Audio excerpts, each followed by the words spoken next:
Ad Astra Ab.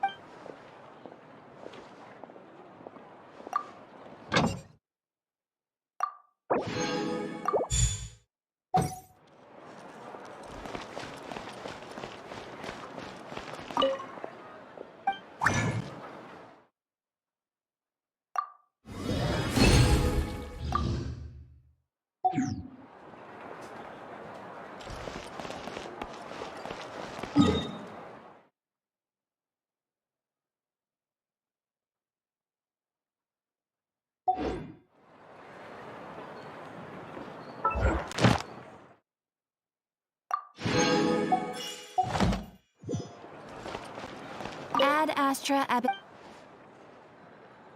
Thank you for completing today's commission.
I created another universe and founded Paris.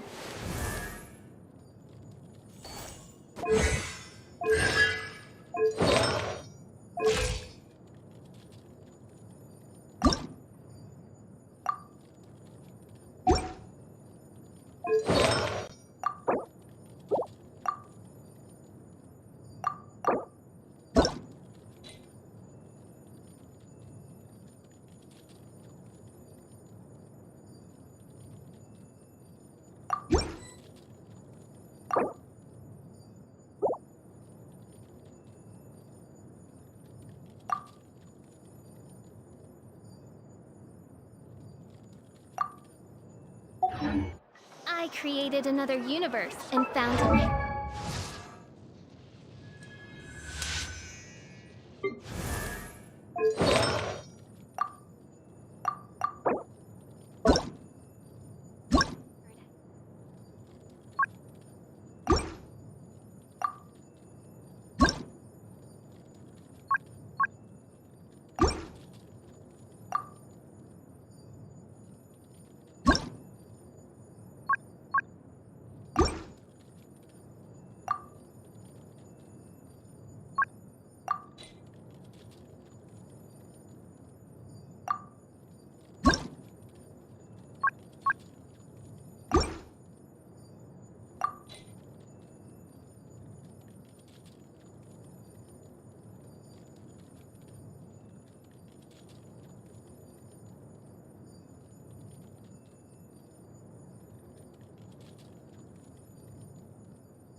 For I, official.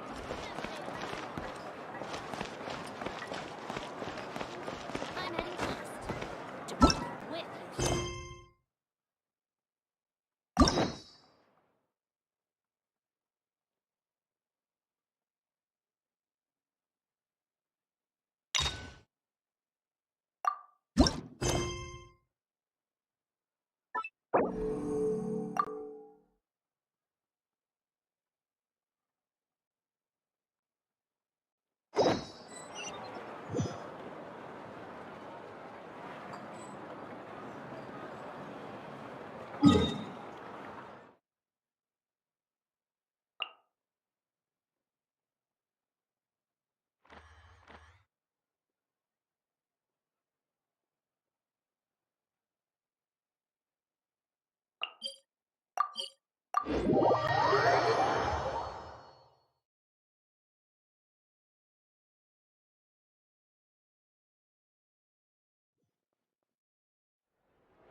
This shop looks popular today. Wonder what the occasion is.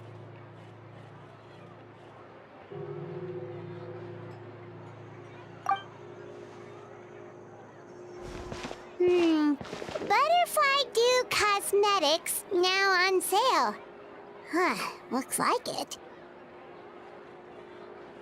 Oh, Siegewiene's here too! Hey there, Siegewiene!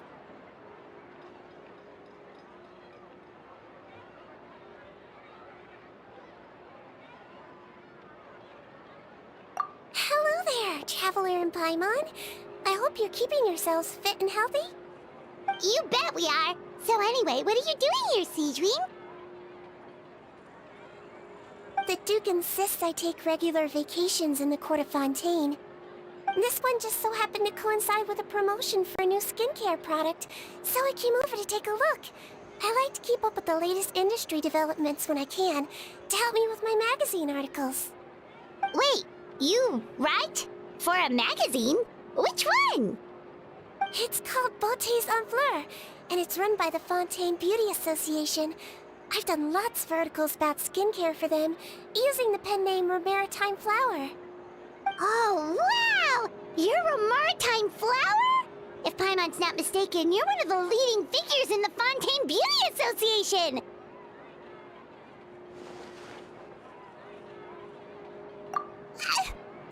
What's so weird about that? Everyone loves beauty! I really like this role. The staff at cosmetic shops are always so polite. And as long as I wear a big smile on my face, I always get the best customer service. Well, they sure don't want to make an enemy of the Maritime Flower. Obviously, it's because of Siegewiene's love for beauty. Still, a leader of the Beauty Association? That's incredible. The truth is, I study this field because I cherish my own appearance. It has nothing to do with being beautiful or not. Oh, the words of a master beautician defy comprehension! Oh, wait, you're saying that natural beauty is the highest form of beauty, right? Not really. Actually, Melusine aesthetics are very different from human ones. We don't view humans based on their appearance. If I had to describe our approach, I'd say it's based on cuteness. Oh! Really? Yep. Still, I really value my current appearance, and in the process of taking care of it, I've ended up learning quite a lot about skincare and stuff. It turns out, my knowledge and experience is pretty popular with beauty product lovers. It came as a big surprise to me, though. Oh, Paimon gets it now. But speaking of your appearance, how come you look human anyway? Are you, like, only half Melusine?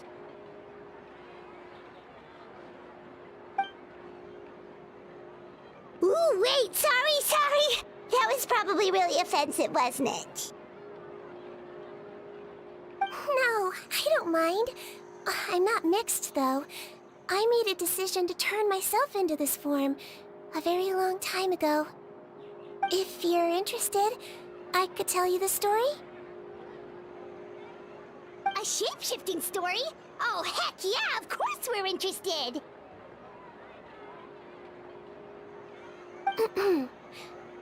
Once upon a time...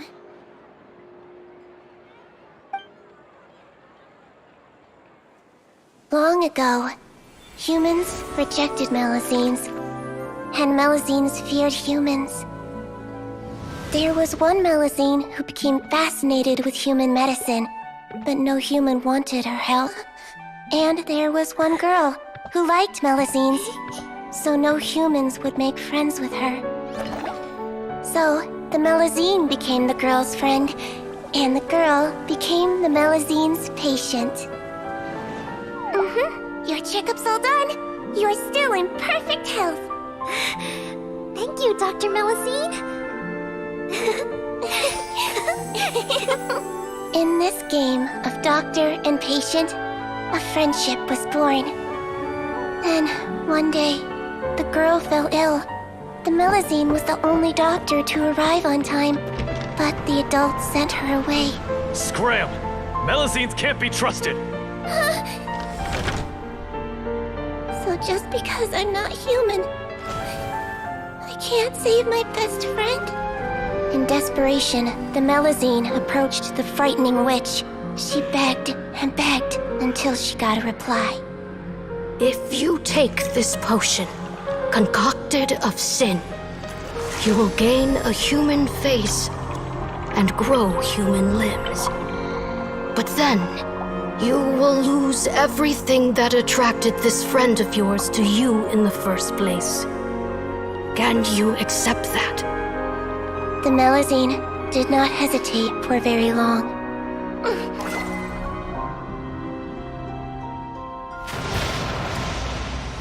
On a rainy night, a little doctor knocked on the girl's door. The doctor wore a hood and raincoat, maybe to protect her from the rain, but maybe also to hide a secret.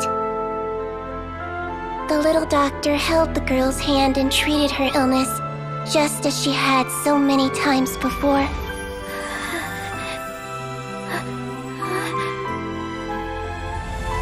Dawn came, and the little girl's condition improved.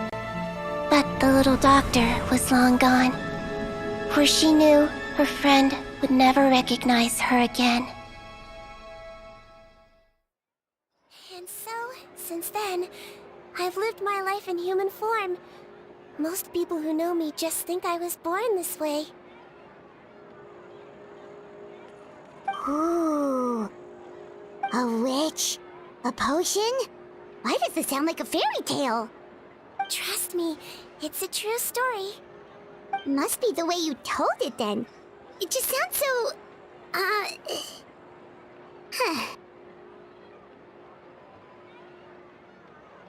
Yeah, not every Melusine would take human form to save their human friend.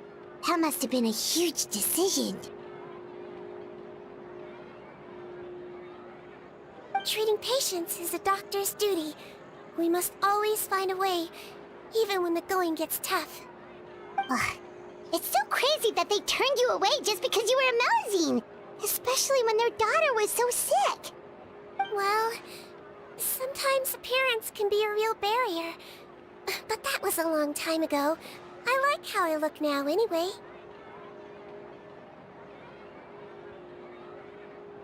Paimon too! You're super cute this way. Attention customers! Thank you all for waiting.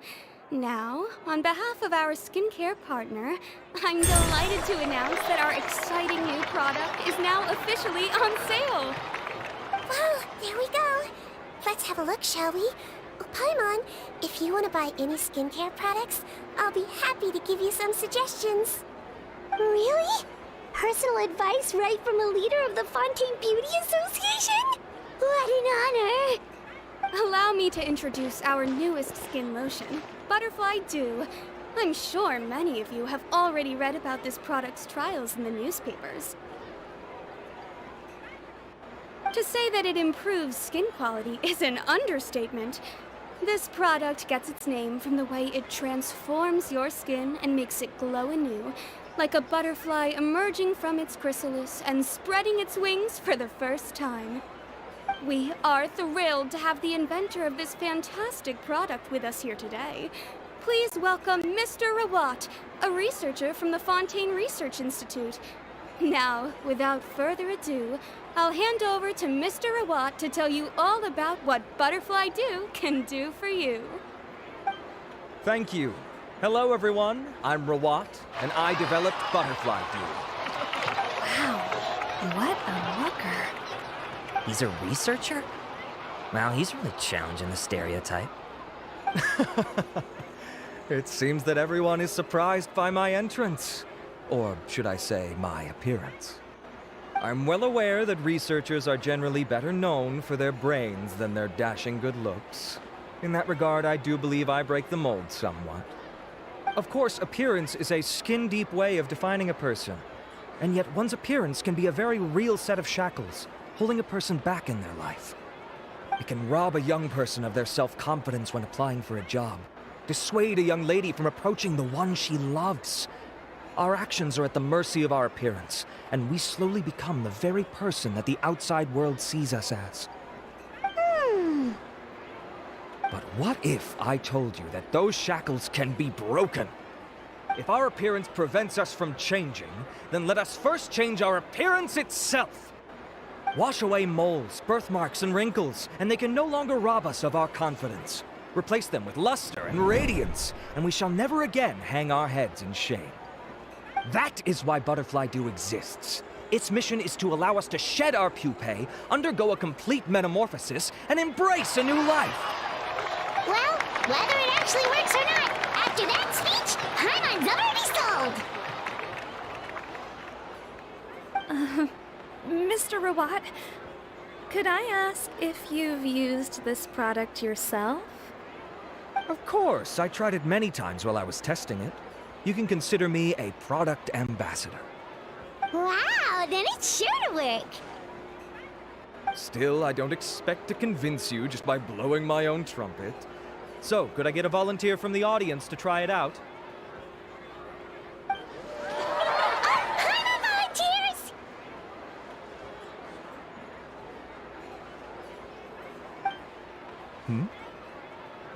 Oh! Ah, what an honor! It appears we have a giant of the Fontaine Beauty Association here with us. In that case, Miss Siegewiene, could we seek your most expert opinion on this product? Sure. Whoa, is that romaritime flower? They say she's the pickiest user of skincare products in all of Fontaine. Here you go.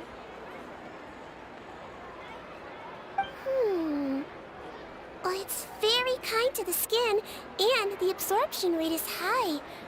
Even for Fontaine, this is a first-rate product. Wow, now that's high praise! I'll take one. Any discounts? All right. Well, all that remains for me to say is, Butterfly Dew is now on sale!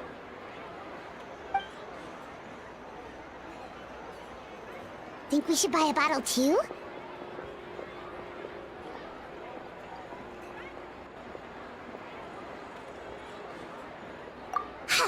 Of course you bring up Mora. Fine, Paimon will pay out of her own pocket and even share it with you. There, does that sound fair? And if you're worried about whether it's the right product for you, well, luckily for us, Siegewene's here, so we can get an expert consultation.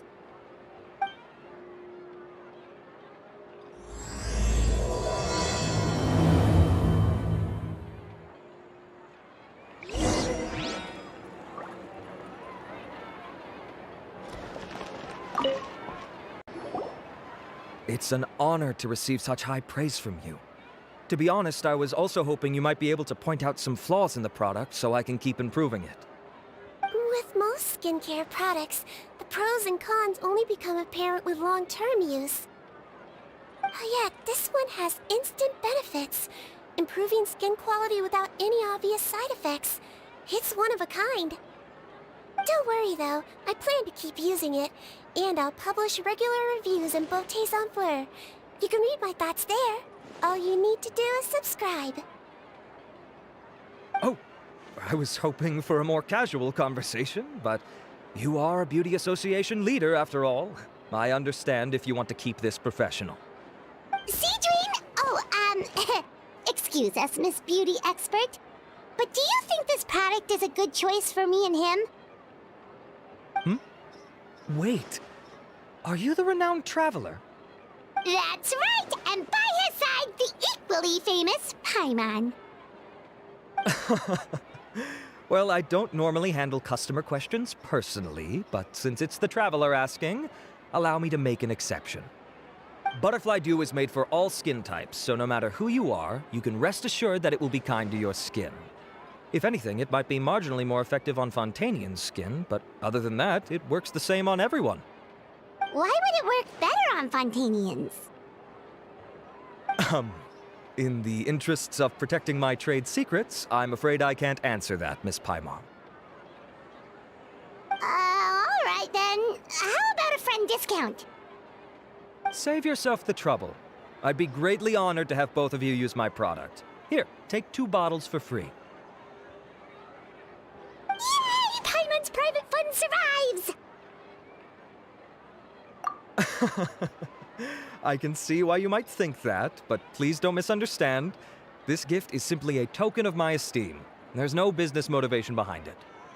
To me, finding new customers for Butterfly Dew is about meeting kindred spirits, fellow admirers of physical beauty. I consider it a labor of love. Admirers of physical beauty? Eesh, that's embarrassing to say out loud. It sounds so shallow. It's nothing to be ashamed of, Miss Paimon. Most people claim to desire inner virtue, but it's still physical appearance that turns their heads. This is a fact of life. It's only natural for people to desire to become beautiful. And that's exactly what inspired me to choose this research direction in the first place.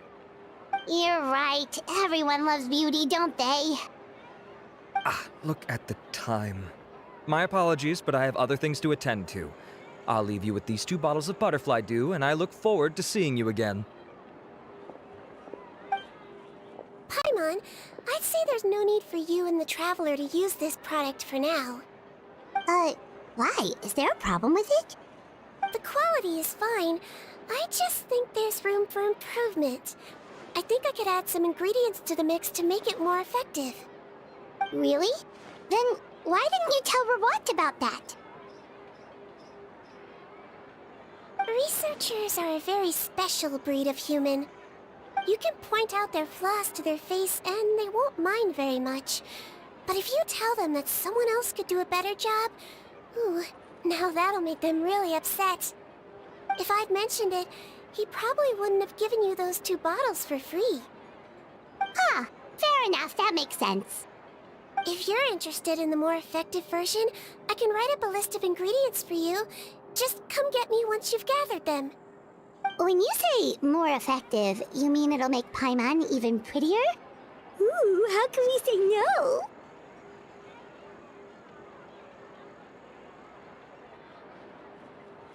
As for me, it's probably time I got back to the Fortress of Maripede. I mustn't leave the infirmary unattended for too long. Alright, see you there then!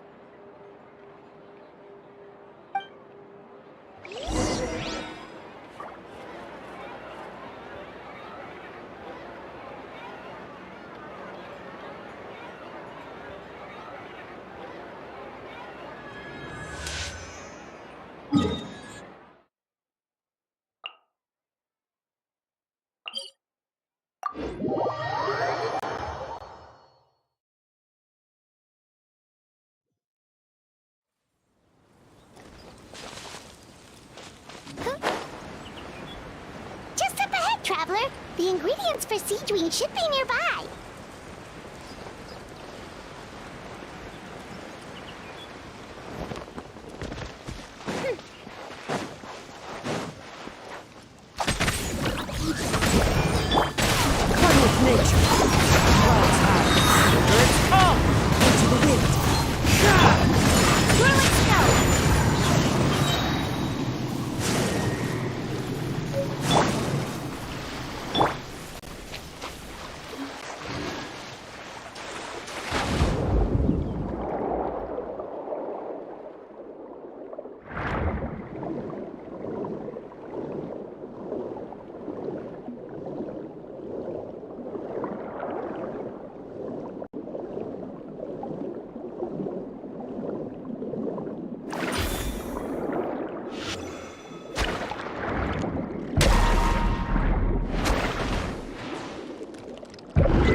Let's head to the Fortress of Maripede!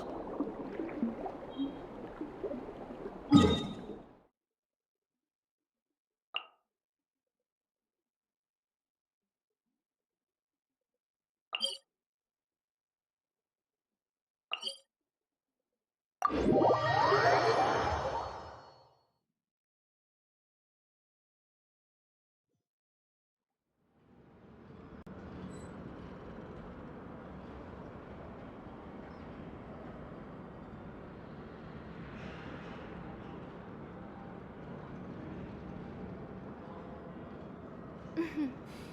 the glory of the Prinzessin bring light to this world.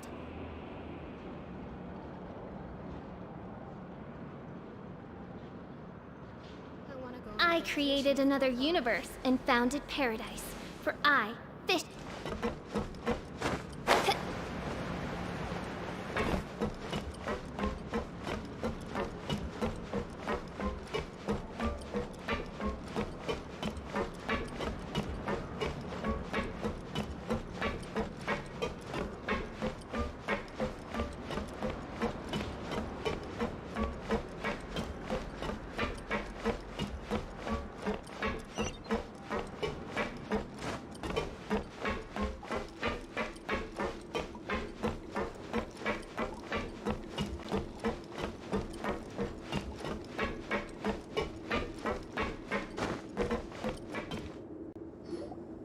Whoa, the infirmary is packed! Please, you have to believe me. I saw it with my own eyes last night. Another me! He looked exactly like me. Got it? Okay. I've written down everything you told me.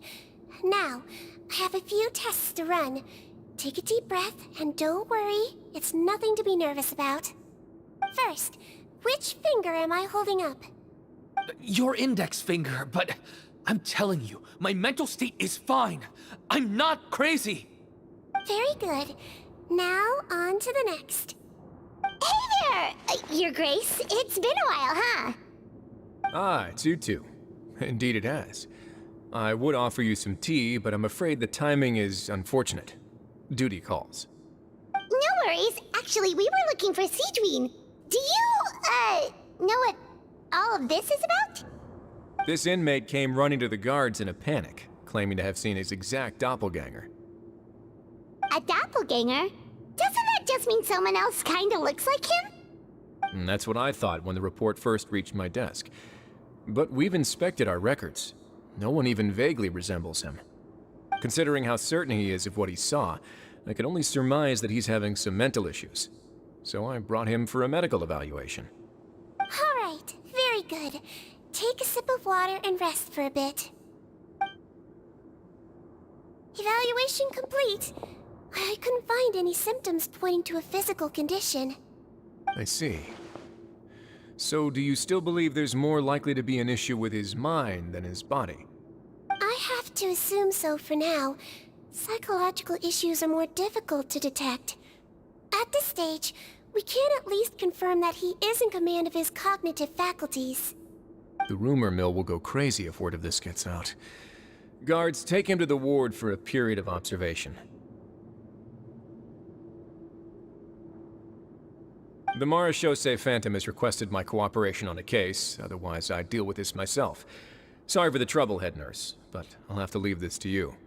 No problem, Your Grace. I'll add him to my observation list. By the way, we have a couple of guests here who've made the trip just to see you. I imagine it must be important. You probably won't need to add them to your observation list, though. Oh, Traveler! Paimon, it's you! Hey there, Siegewiene! It's actually not that important, but... I'll be in my office if you desperately need me. Goodbye for now. Okay, bye-bye! So, Siegewiene... Would you mind waiting for just a moment? I have another patient to see. Just find an empty bed and take a seat. I won't be long. Oh, sure! Siegewiene, we've brought him. And he seems to have taken a turn for the worse again. Okay, don't panic. Let's start by sitting him down here. Paimon had no idea how busy it can get for Siegewiene. Maybe now's not the time to ask for her help with skincare.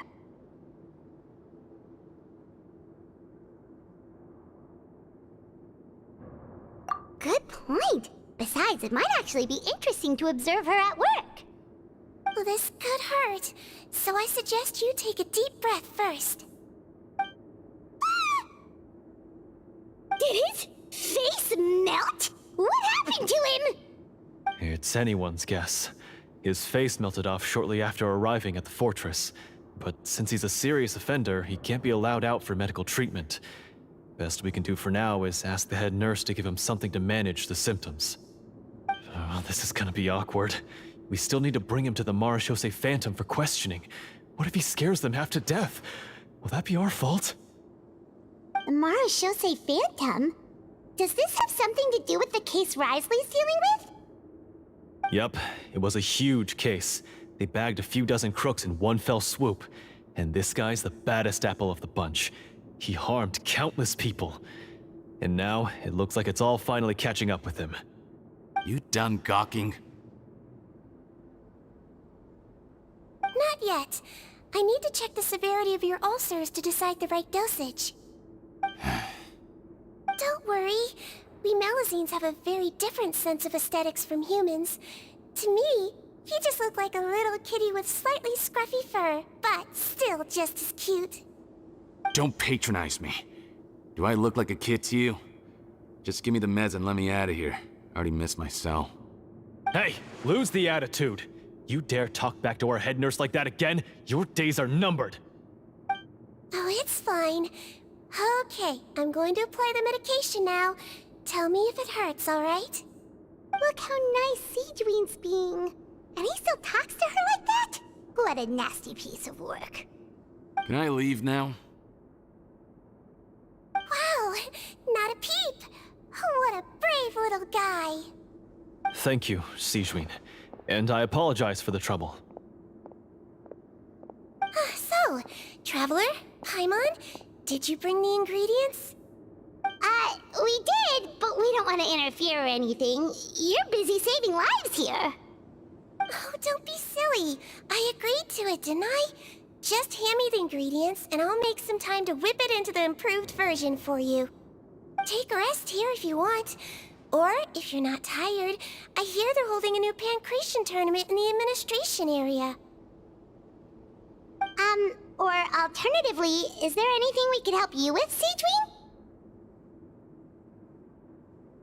That's right! Let us help you out! It's the least we could do! Good point. Kind-hearted humans start to develop guilt if they accept free help from others. Don't worry. I'll take a look at my schedule. I'm sure I can find something to treat this condition. I gotta warn you, though, it'll be tiring work. So I suggest you take a break first, then come back and see me when you're ready.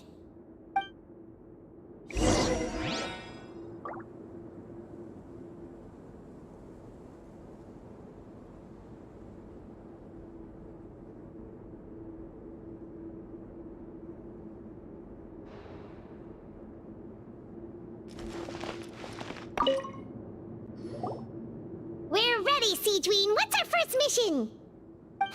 I found the perfect job for the Traveler. First, I'd like you to lie down in this bed.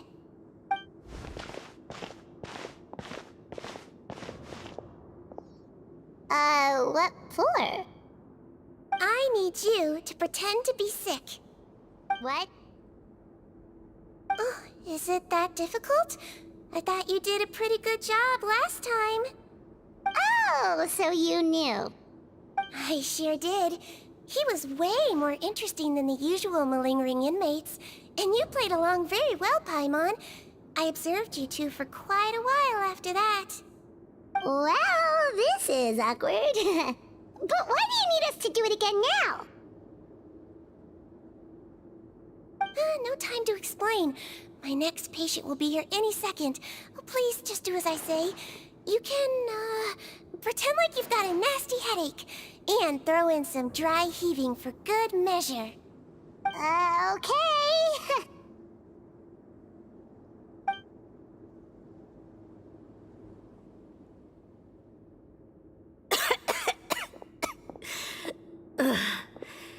Hey, Doc, it's me.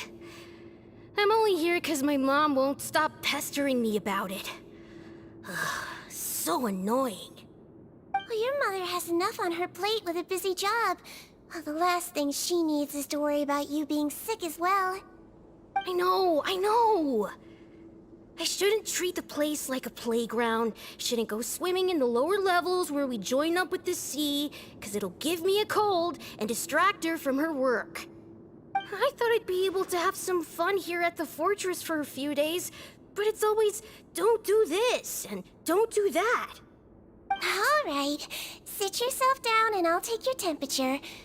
Your fever still hasn't gone down. Well, here's your medicine. 1 cup for starters, and we'll see if it helps. But Doc, it's so bitter. Do I really have to drink it? I mean, I'll be fine, right? I've got an uncle who caught a cold. His fever went away on its own after a couple days. Can't you just write me a note saying I'm on the mend? I just need something to keep my mom off my case. I sure can. You're a very brave boy, after all. Huh? Brave? What makes you say that?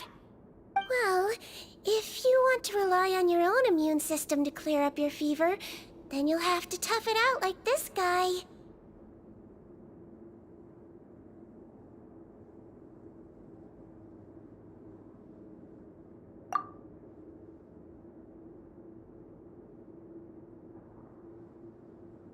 Hang in there, traveler! Are you gonna puke? Paimon can get you a paper bag! Huh? As long as you're tough enough to get through the nausea and dizziness caused by the high fever, you'll be right as rain after just a few days' rest. And if I'm not tough enough? Hey! Wake up! Wake up! Put it this way. At least you'll never have to see the doctor again, right? I think maybe I'll take that medicine after all, if that's okay. Oh, of course. Here, it's still warm. It's so bitter. All done. Great job, you two. That kid really doesn't know what's good for him. His mother's a guard here. She's been working back-to-back shifts lately, but unfortunately his father's away on a business trip right now. She had no choice but to bring her son here for the time being. He was quite happy at first. He seemed to think that the Fortress of Meripede would be all fun and games. So you made us put on that act just to scare a kid into taking his medicine? That's a pretty sneaky trick. Seems like there's a whole side to Siegewiene we never knew about. It's a technique I learned from my teacher. Oh, you had a teacher? Was she a Melazine doctor too? She was human. She passed away a long time ago. Oh, sorry. No, it's fine. I really liked my teacher, so it's always nice when I get to talk about her with other people. She was a traveling doctor, and since she didn't have a clinic, she'd go out and visit her patients wherever they were. Dealing with the badly behaved ones was her specialty.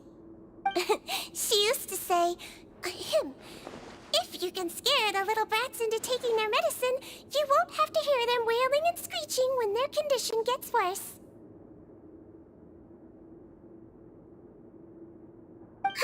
She sounds like a pretty strict teacher.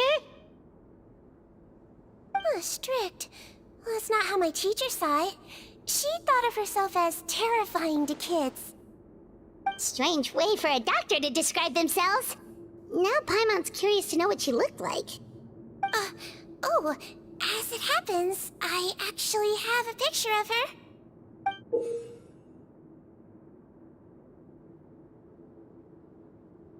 Oh, wow, yeah, okay, that'll terrify the kids. Yep. All the children she treated thought she was a witch. Why does it almost sound like you're envious of her? Oh, because I am. If she was here, all the children would take their medicine without any need for tricks. A doctor who looks like a witch. True, they wouldn't dare try anything funny with her around. Me, on the other hand, it's hopeless. Children aren't afraid of me at all. That's actually a good thing, you know? Oh, my next patient should be arriving now. Would you mind lending me a hand again? Sure thing! On to the next mission!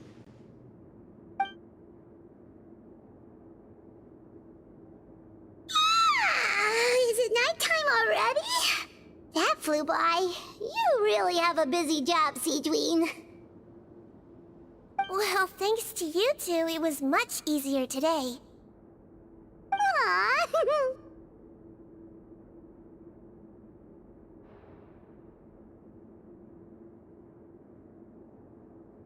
Should we get some rest? It's getting pretty late. Oh, there is one last thing. I have to keep it confidential, so I usually leave it till after everyone's clocked out. Confidential?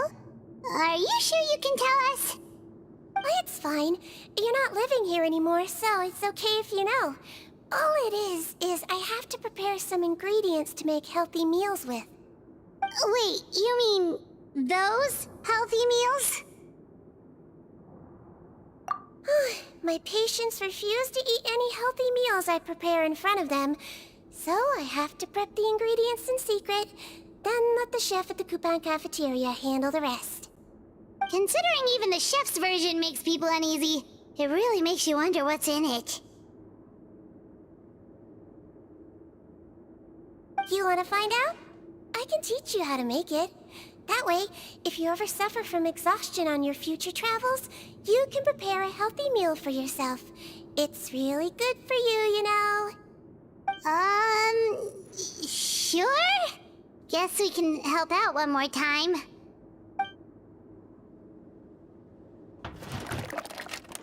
The ingredients are ready. Now, put them on the table and add them in the order I tell you. First, we add this special slime condensate, stir thoroughly, then pour it in. See that? It adds elasticity. It looks just like tasty jelly, doesn't it?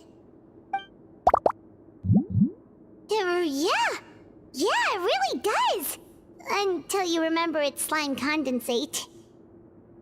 Next up, xenochromatic crystals. You want to crush them up into a fine powder, like powdered sugar. Wait, are those from Fontimer aberrants? Are you sure they're edible? Finally, Wu needs some high-protein meat. Frogs are an excellent choice. You just need to clean their innards, and then you're left with some lovely, tender meat. Oh! Frogs. And we're done. All that's left now is to pack them into lunch boxes and hand them to Walsey. Yesterday in the production zone, I noticed an inmate who's been working for 2 days straight. That means it's a healthy meal for him tomorrow. Siegewiene really does have the inmate's best interests at heart.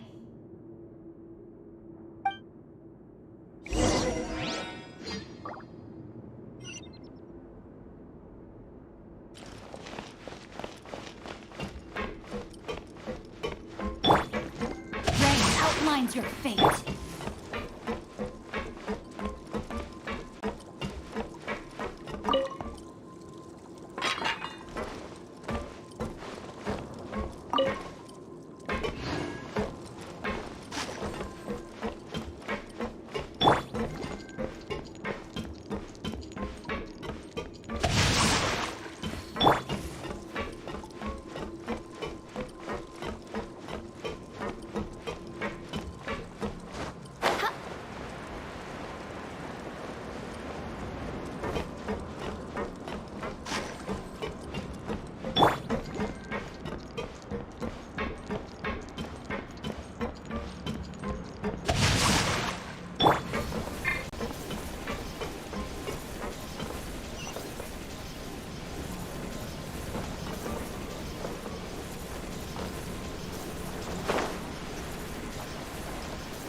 Ah, head nurse.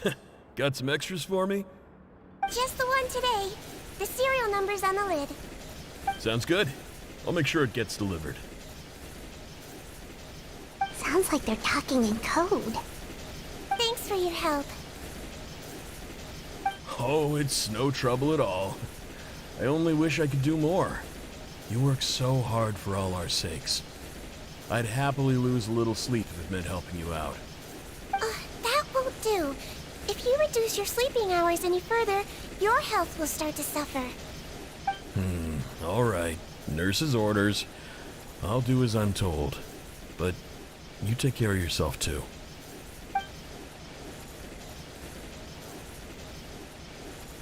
Well, I'm done with work for today. Thanks for helping out, you two. Seems like the guards and staff here have a lot of respect for you, Siegewiene. In just one day of helping you with your work, it feels like we've done a lot for the fortress. Head nurse, please, wait. I'm sorry to disturb you this late at night, but I think you'll agree. This is urgent. Okay, just relax and catch your breath. What's the matter? The guard at the observation ward, Odilon, he told me to pass on a message to you. One of the inmates there, the guy suffering from possible hallucinations, well, he seems to have made a sudden recovery, and now he wants to apply for permission to leave the ward. Huh? Already? You were right to tell me. I'll have to examine him and make sure he's well before we discharge him. Looks like we've got one job as medical assistants left. We'll come with you.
Ah, head nurse, you're finally here. I'm so sorry for all the trouble I've caused you, but I believe I've now made a full recovery. After giving it some thought, I'm sure that I was probably just seeing things. Stress-related, I imagine. I'd been working long hours, so I definitely wasn't in the best state of mind. I totally understand.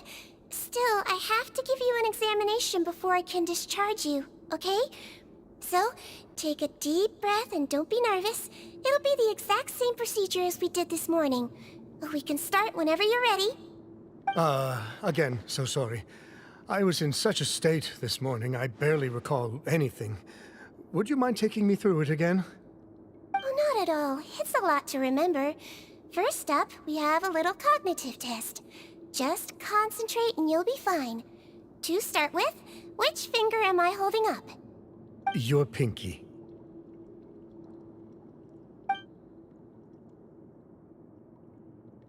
All right. All indicators seem normal. So it was a stress-induced hallucination after all? Well, we've certainly had previous cases of mental illness caused by overwork, which is why I carefully observe everyone in the production zone. I wonder how I managed to miss the signs this time. Please, head nurse, you shouldn't blame yourself. I'm just still adapting, that's all. Pushed myself too hard, and I guess I couldn't take it. Thanks for looking after me. I'll be as good as new after a good night's sleep. And if you can give me the okay, I know I'll sleep better back in my good old dorm. It can be difficult to relax in an unfamiliar environment. All right then, you can leave the ward. I suggest you take 2 days off to focus on your recovery. I'll take you off the observation list for now, so you're officially discharged. Great. I can't thank you enough, head nurse. Mr. Odilon, could you escort him back? Of course. I'm on guard duty in the administrative area tonight, so nothing will go wrong. You have my word.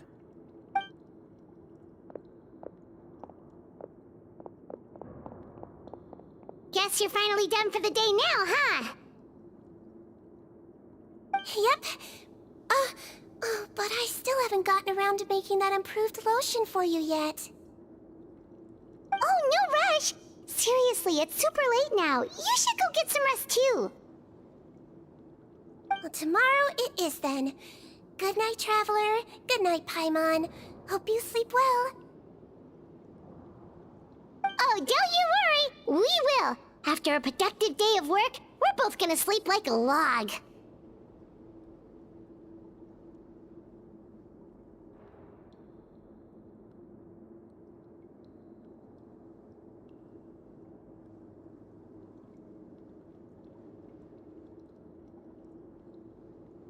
Yeah, sleep tight, Siegewiene. See you tomorrow!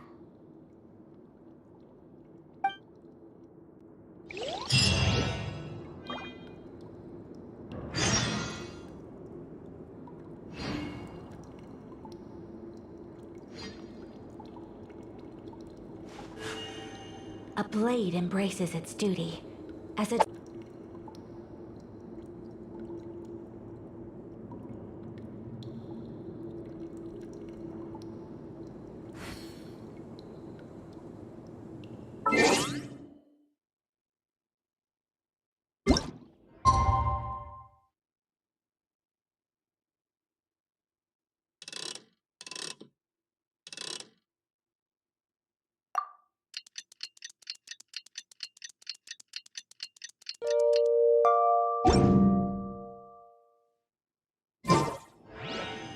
A blade embraces its duty. As a jeweler cherishes... Paimon really did sleep like a log. Let's go find Siegewiene.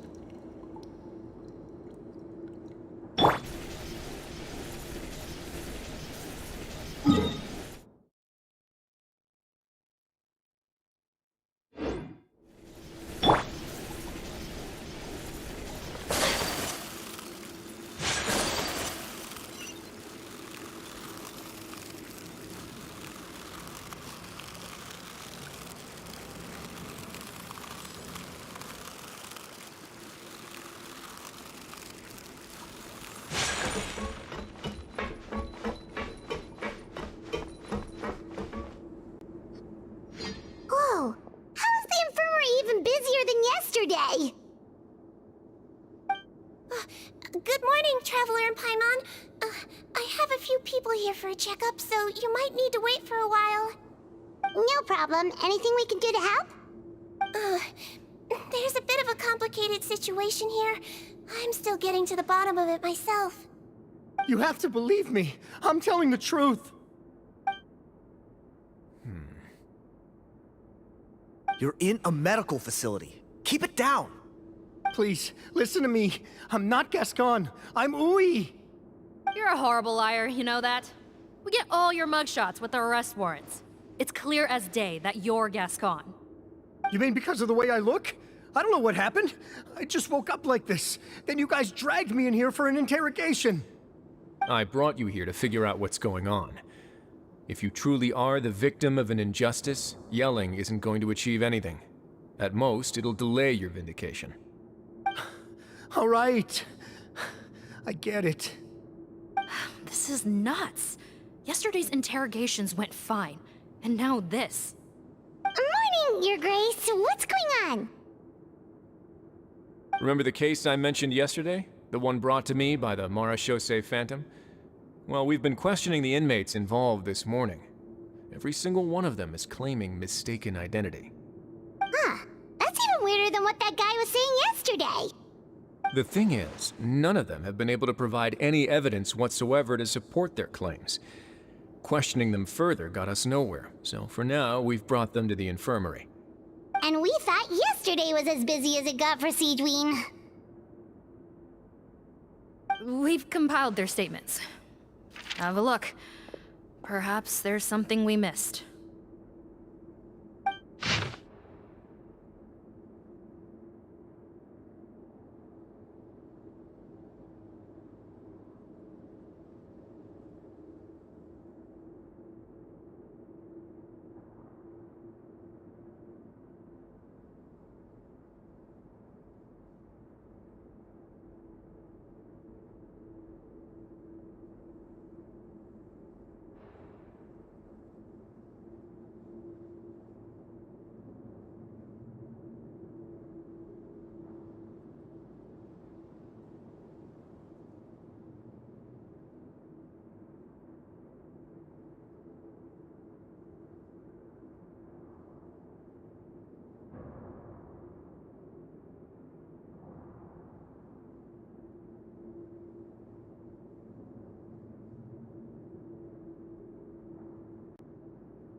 Wait. Release? Interesting. The inmates they spoke of in their statements appear to all be due for release today. I noticed that too. If that's their plan, they're underestimating us a little. Every serious offender claims that there's someone else who just so happens to be due for release today. And they're expecting us to go along with that. All the more reason to be cautious. Lumberzar, check the release list for today and make sure no one gets processed. We're gonna need an excuse, though. Just say we're out of forms, and that we're furiously printing more as we speak. I'm on it. It's conceivable that our group of serious offenders somehow found a way to switch places with inmates who are about to be released, so they can walk out right under our noses. We did consider that possibility. But I mean, just look at them. They match the warrants, period. How could there have been a switch? Only if they're dead ringers for the inmates due for release, I suppose. I gave you that name list yesterday to assist in your investigation. Did that help? Yes, the inmates' mugshots were attached to the list. The first thing I did was check for lookalikes, and I didn't find any. The only other thing that stands out to me is that their voices sound a little different today. But it's not exactly hard to put on a fake voice. Oh, really? What does our head nurse make of all of this? Give me a moment. I think I have a way to confirm whether there's been a switch. I know, it's not time to change your dressing yet, but please bear with me. Huh? Isn't that the guy from yesterday? This should be Honore. He has very severe facial ulcers, which require an operation in the hospital at the Court of Fontaine. I authorized him to leave the fortress for medical treatment under guarded escort. Yes, like I told you. I'm not Putton. I'm Honore. So there has been a swap. Well, I can see what happened in Potton's case, but how do you explain the other inmates? You're not telling me their souls switched bodies, are you? No, I believe it was their faces that got switched. The method is a bit like replacing a tooth. Take the bad tooth out, put a false one in. And actually, I think I can prove it to you. Traveler, Paimon, do you remember Eric from the other day? Yeah, sure do. Then you can be my witnesses. To start with, please fetch the inmate who claims to be Eric.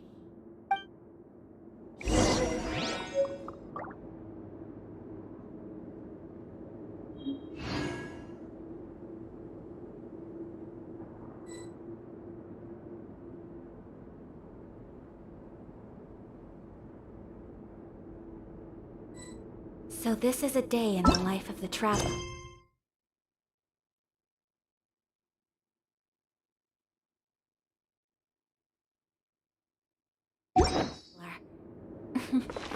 I'm learning more about you all the time. So, you're Eric? Yes, head nurse. It's me. You do believe me, right? I need to do another examination on you. Same procedure as yesterday. All right. It's the cognition test first, right? So I need to concentrate. Now, try to recall if you can. The last time we did this test, which finger did I hold up? I believe it was your index finger. But that means... Huh? So, basically, last night, the Eric who said he saw another him suddenly recovered and applied to leave the observation ward. Siegewiene did another test before letting him leave, but that time, she held up her pinky finger. Huh? I don't know about any tests last night. There was nothing to do in the observation ward, so I went straight to bed. Then I somehow woke up in a high-security cell. Well, in that case, there is a reasonable explanation for the strange events of the past 2 days. So, what exactly happened? The gang of serious offenders wanted to break out of prison, so they identified a group of scapegoats, namely inmates whose terms were almost up, and planned to switch appearances with them. Last night, when Odilon was on duty, they ambushed him and had one of their group switch appearances with him using their face-swapping method. That allowed them to avoid scrutiny from the other guards. Then, once all the other inmates were asleep, Odilon spent his night shift carrying out the remainder of their switcheroo plan. However, they made one mistake. Henri changed his appearance to match Eric's earlier than he should have done, and ended up being spotted by the real Eric. Real Eric came to the guards for help, but we didn't know then what we know now, so we put it down to hallucination and sent him to the observation ward. However, since one of the gang members was posing as a guard, they simply changed real Eric's appearance and had their Eric take his place, muddying the waters even further. Right, because I put Eric on the observation list by then, and no inmates on that list can be processed for departure until I've discharged them. Hence why the imposters had to pull that little stunt to get fake Eric off the list. Yeah, it all makes sense now! The Duke cracked the case! Well, I can't fault the reasoning. But I'm afraid that we ruled out the possibility of face switching very early on in this process. Criminals altering their facial appearance to commit crimes is nothing new. In fact, one of the explicit duties of the Melazines in the Marechaussee Phantom is to identify criminals in disguise. We carefully examined all the suspects, and there is no evidence that any means of disguise were used in this case. Huh. Well then, how do we explain all this? So far, it seems more likely that the gang stole documentation belonging to the inmates due for release, and are using that to commit identity fraud. Actually, there is a potion that can completely change someone's appearance. If they use that, even a Melazine wouldn't be able to detect it. A shape-shifting potion? Forgive me, head nurse, but this is the first time I'm hearing about it. If such a potion truly existed, it would jeopardize our entire investigative process at the Marechaussee Phantom. Are you certain of this? Yes, I am. But... Please, trust me in my professional opinion as an experienced clinician. At the same time, without any solid evidence, it's pure speculation. If we can round up all the inmates suspected of switching places, then have a little talk with both sides, we might just get our answer. Yep, let's do that. Okay. Well, it was our negligence that meant we had to come and conduct these post-internment interrogations. And I know it's put you out. We'll do it your way. Your Grace, bad news. I paused the releases like you asked, but we were too late. A bunch of people already got processed 2 hours ago. I checked the list, and sure enough, it's all the people who gave statements. 2 hours ago? That's before today's interrogations began. They had this all planned out. So there really was a switch after all. They really pulled the wool over our eyes on this one. We should be able to catch up with them if we leave now, right? Not if that potion is real. They can just switch faces again after leaving the fortress.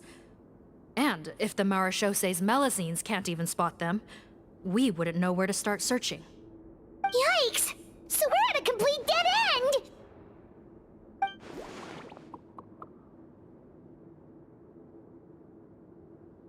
Well, technically there is one more lead we could follow up on. We were only able to arrest this gang thanks to the help of a researcher from the Fontaine Research Institute. I believe his name is Rawat. Oh? Rawat? Isn't that the handsome guy we met at that skincare promotion? Handsome? Maybe from a human point of view. I just remember that he specialized in potions. One of the crimes this gang is charged with is the manufacture and sale of illicit drugs. According to Mr. Rawat, they appear to have stolen technology he developed through his research and used it in their operation. At first, he thought it was a typical case of intellectual property infringement, and he tried to negotiate with them. But once he discovered their criminal operation, he reported them to the authorities. Thanks to his report, we were able to swoop in and arrest them all in one go. What a hero! Bet that took courage on his part. No doubt. This is worth following up on. As the one who snitched on them, it's highly likely that Rawat will be targeted by the escapees. That aside, since he's negotiated with them in person before, there's a chance he'll have some additional information for us. Understood, Your Grace. My team and I will head to the Fontaine Research Institute right away. In the meantime, please keep an eye on the face switch victims for us. Of course. Miss Morgan, I'd like to come along and help you catch these criminals. Huh? Why's that? Well, I'm the one who discharged the fake Eric last night, so I feel partly responsible. Don't say that, head nurse. Your focus was on the inmates' health, and rightly so. We can't ask you to help with arresting criminals. That's our duty. I also have a more personal reason. Cotton is a patient of mine, and if I don't get a new batch of medicine to him in time, his condition will get much worse. Look, head nurse, I completely understand where you're coming from. But arresting criminals is dangerous business. And if anything happened to you, none of us can afford to take on that responsibility. Don't worry. I can defend myself just fine. You say that, but still. If I may, Miss Morgan, Siegewiene is the one who raised the potion hypothesis, and I'm sure she has far more expertise on the topic than your team. My suggestion would be to bring her with you. And if you really are worried for her safety, then...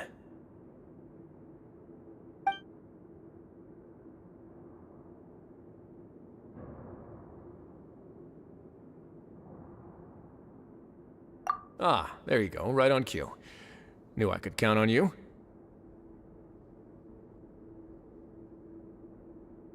Okay. Well, since this plan has the Duke's blessing, far be it from me to refuse. We should head off immediately. Time is of the essence.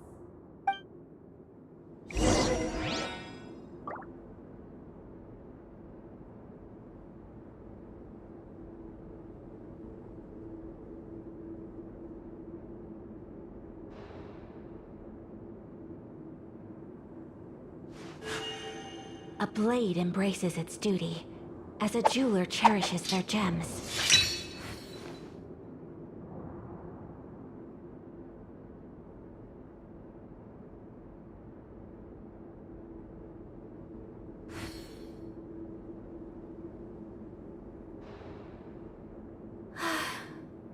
I only wish life could be as leisurely as this a little more often. How greedy of me.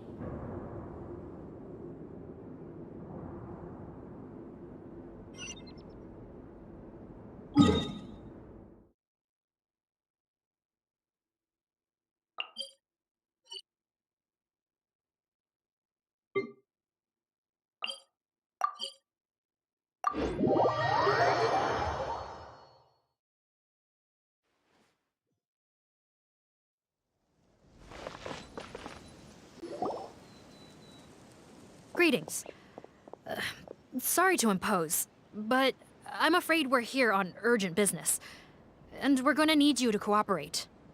The Marsh is a phantom. Let me guess, you're investigating some more illegal research? Not this time, no. We're looking for a researcher. Do you know where we might find Mr. Rawat? What? Oh yeah, Mr. Handsome, right? He actually doesn't work on site here very often. There's a handful of researchers in the nearby area who know him pretty well, though. You can see what they know. Just a handful? Paimon figured he'd be the most popular guy around. Well, I guess you could say he's popular, at least on a superficial level. He's blessed with good looks, so he tends to make a good first impression on people. But in all his time here at the Fontaine Research Institute, I don't think he's ever had a single deep conversation about his research with his peers. That's no way to make real friends around here.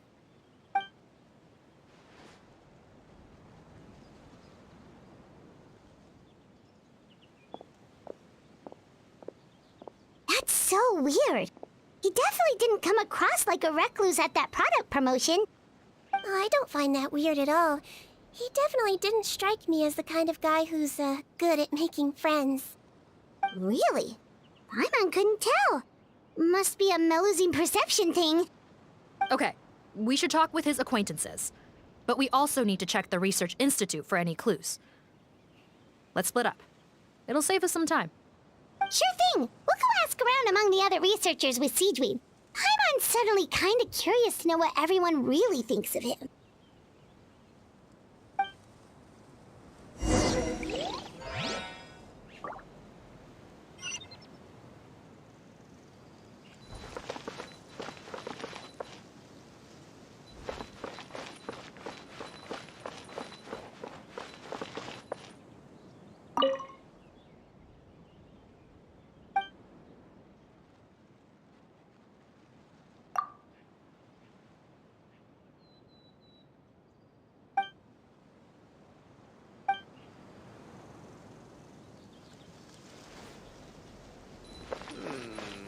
What should we next?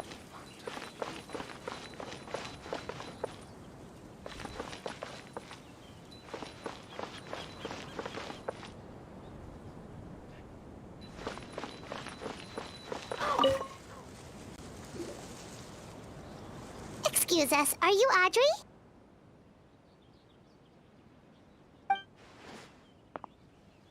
That's me. What is it? Are you close friends with Rawat? We're trying to find out where he is. Close friends? You mean because I told him I had feelings for him once? I doubt I'm the first or last at the Institute to make that mistake. Why would you single me out as a close friend? I should have known, really. Men like him, they just enjoy being surrounded by fawning women. They're not interested in a serious relationship. Okay. We were just kind of wondering if you might know where we can find him. Why would I know where he's at? I barely know him, and he probably doesn't even remember me. Ugh, this is getting annoying. Shall we go ask someone else?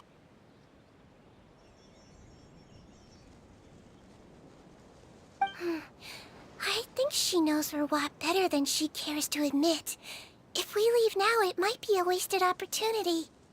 Maybe, but we're not going to get much out of her while she's in this state, are we? She's displaying symptoms common among people in love, if that's what you mean. But I know a cure. It's curable? Oh, we're still no closer to finding Mr. Rawat. Oh, by this point, he could be in grave danger. Danger? Wait, why are you looking for him again? Oh, that's right, yeah! The Marechaussee Phantom said that he's been targeted by some pretty bad people. We need to make sure he's safe. What? How has this happened? He seemed fine when I last saw him, and that was only a couple of days ago. Just happened to run into him, of course. Oh, I see. Well, do you have any thoughts on where he might be right now? Okay, but this is purely out of concern for his safety.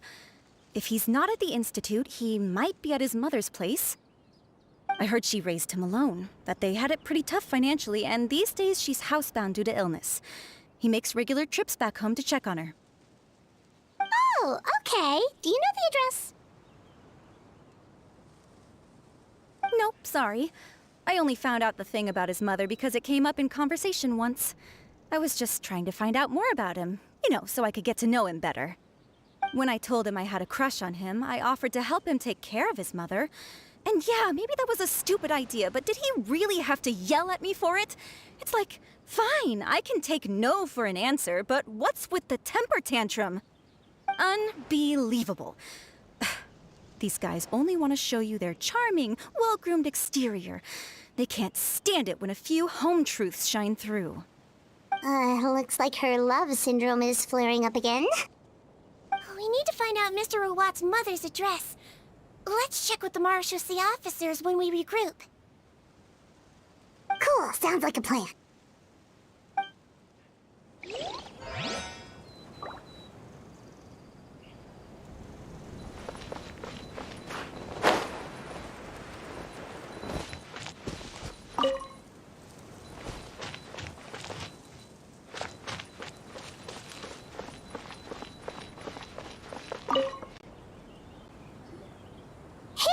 Are you in Teep?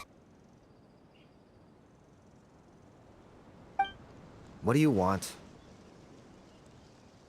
We're here to ask about Rawat. Any idea where he might be? We were told you were pretty close with him. Close? Not sure that's the word I'd use. He wouldn't even let me use his patent. Huh?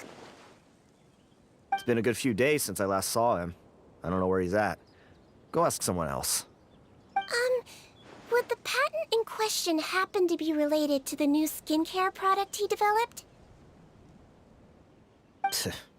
Yeah, kinda. Butterfly dew, or whatever he calls it. I heard he made a tidy sum off of that one. Okay, now we're getting somewhere. Keep going. Most of the other researchers here focus on mechanics, energy, stuff like that. I get why he wouldn't be interested in having anything to do with them. But I'm studying coatings. There's a huge overlap in our areas of research. Why would he refuse to work with me? I bought his product once, and noticed it contains a unique substance that might have applications in coatings, too. If it worked out, I could probably make as much as he's making. Don't get me wrong. I had no intention of plagiarizing his work.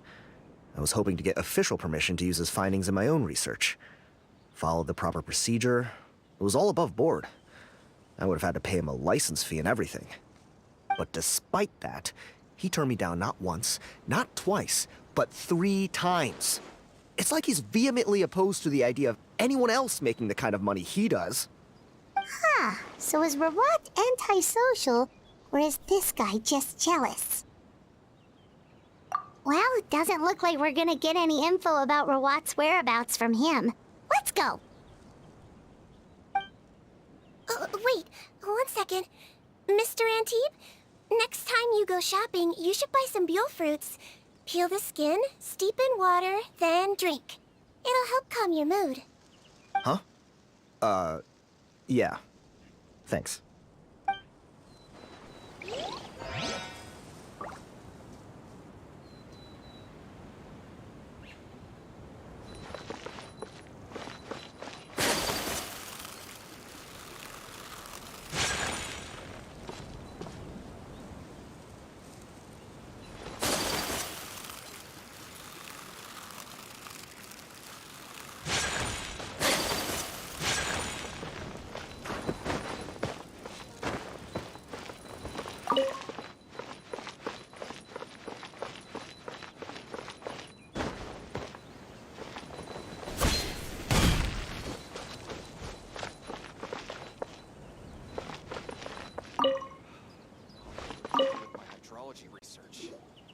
Sorry to bother you, sir, but are you Bertram?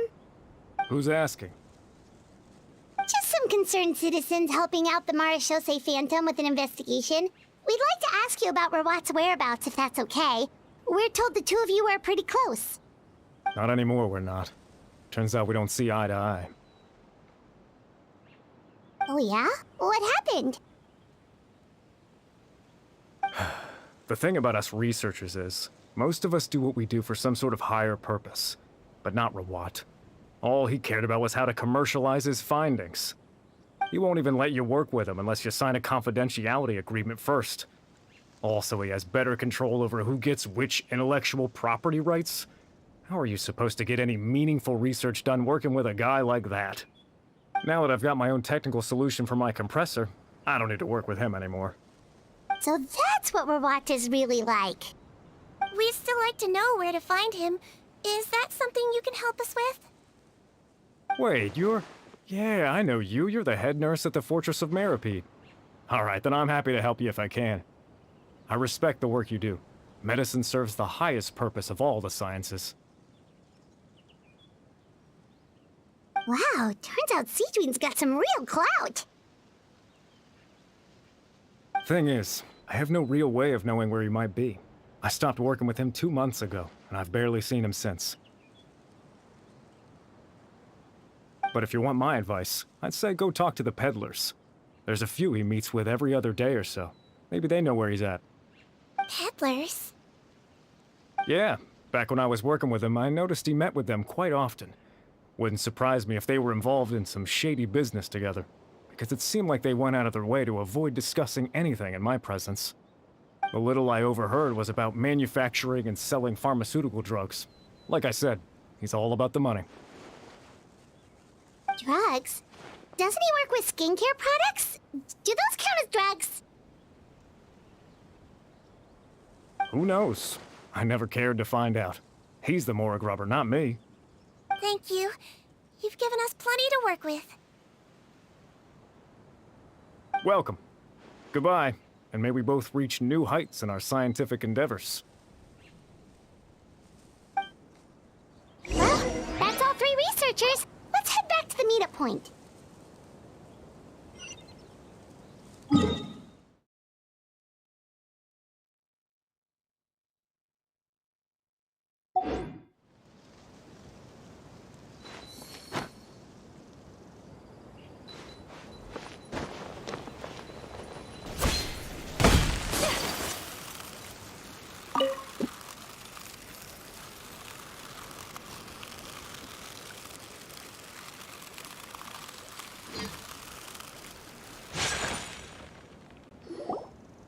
You know, Heimat started out thinking Rawat was a handsome researcher with a friendly and cheerful personality. It's such a surprise to learn that his peers have a different impression of him. So, what's your view of him now, Paimon? A handsome researcher whose difficult upbringing turned him into a profit chaser with a chip on his shoulder? So your thoughts about his appearance haven't changed at all? Well, his looks are kind of a big deal. At least in Paimon's opinion. How did such a handsome guy end up being so antisocial? Even with his difficult family background, it just doesn't make any sense. You can't judge a person solely based on their appearance. Head nurse. Traveler. I assume you've spoken with the researchers. What did you find out? Bertram mentioned Rawat's involvement with some pharmaceutical merchants. Do you know if he's registered any pharmaceutical brands? Since he was a whistleblower on such a huge case, I ran a background check on him. I don't remember there being any brands under his name. How strange. If he was so focused on commercializing his research and averse to sharing his technology with others, why wouldn't he have registered his own brands? Maybe he and his business partners needed to avoid public scrutiny? You think he may have colluded with the gang? Well, the crime was manufacture and sale of drugs, and that would certainly be in his wheelhouse. We can't rule it out. Isn't that pretty unlikely, though? He was the one who blew the whistle on them! Most children who come to me with tooth decay have suffered pain for a long time already, but they'll still try to hide the fact that they eat too many sweets. Grown-ups and children aren't so different in that regard. If you say so. I saw him when he came to make his report, and I certainly didn't get the feeling that he was the type to collude with criminals. Perhaps it's more likely that they were coercing him. You mentioned that he comes from a poor family. So, it's possible that the criminals approached him, asking for academic support, luring him in with the promise of riches. By the time he discovered who they really were, he was in too deep. They had leverage on him, so he was forced to keep working for them. I've seen it happen many times before. That does make a lot of sense. It would definitely explain why he was so unwilling to cooperate with his fellow researchers. No wonder he's so unsociable. He must be on edge all the time with a gang of crooks breathing down his neck. In that case, the situation could be worse than we thought. If Rawat was working with the escaped inmates, they're sure to know more about his whereabouts than us. Oh, there's a good chance they'll get to him before we do. Based on the information we've gathered so far, he was last seen 2 days ago. If no one's seen him since, maybe we're too late. 2 days ago? So he went missing right after that product promotion. That was the same day he reported the criminals, too. Not a good sign. Don't worry, everyone. I believe we still have a chance. Since he disappeared right after blowing the whistle, it's likely that he's gone into hiding. Yeah, he must have been worried that they'd come for him. All the more reason to find him as soon as possible. The only lead we have at the moment is his mother's house, which you mentioned earlier. Seath, think you can find the place? Yep. When you register a brand, the Court of Fontaine requires you to provide a legal address. The one Rawat wrote down was in the outskirts of the city. That should be the place. Okay, then there's no time to lose. Let's move.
Embrace the ice!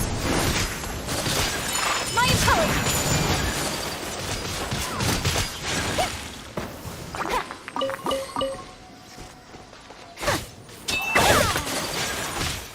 Take flight!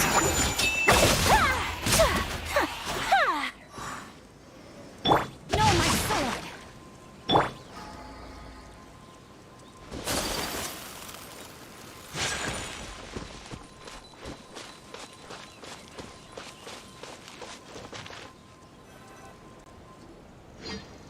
All right, this should be the house. I'm pretty sure this was the address. Okay, I'll knock.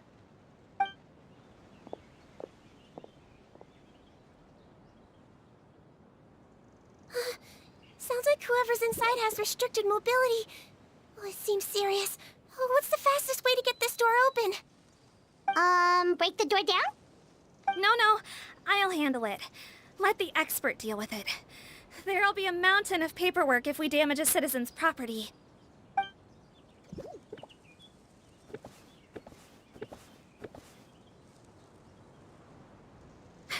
Calm down. Deep breaths. Remember your training. Control your strength. And... it's open! Seath, take a few people and lie in wait. Keep your eyes peeled for any activity around the house. The Traveler, head nurse, and I will go inside.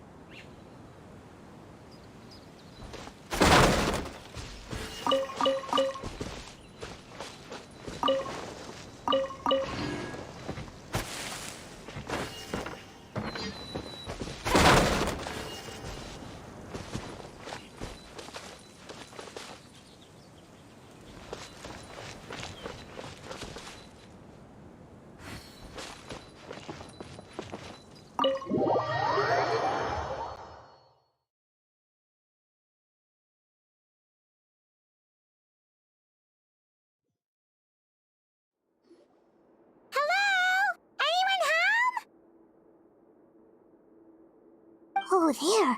On the bed, there's an old lady. That's gotta be Rawat's mother, right? She doesn't look like she's in any state to be answering our questions, though.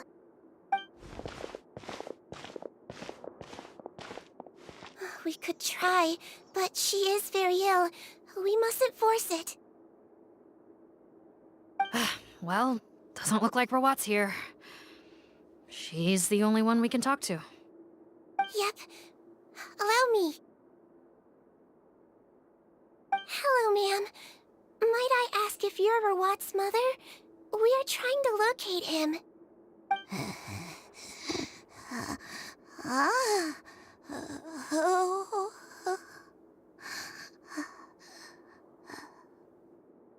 Hard of hearing, perhaps.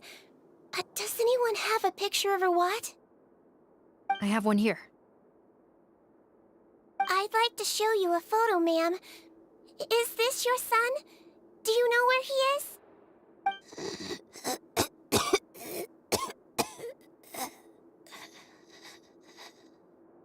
Looks like this isn't gonna work after all. Well, looks like we're out of leads. If Rawat's not here, things are looking very bad for him. Is it possible he could have avoided returning here because he knew he'd be in danger? Maybe. But if so, where do we look next? Maybe we should take another look at the Institute. Guess so. I suggest we all return there now. We found a good amount of useful information the first time, but perhaps there's something we missed. This is our last hope. Sorry, officer, but could I stay here for a while? This patient requires some care. Of course. Traveler, stay with the head nurse. You're technically here as her assistant after all. Also, I'd like some Marechaussee members to stay as well, and keep an eye on the area. Why's that? If Rawat knows how serious his mother's condition is, he will return. Got it. Okay. I'll tell the squad members in hiding to stay put and keep a lookout. Thanks for helping me out yet again, Traveler and Paimon. No problem. But when you say her condition is serious, do you mean... Yes. She's barely clinging on to life. Oh. Let me take care of a few things first. Could you pass me the towel over there? Yeah, of course.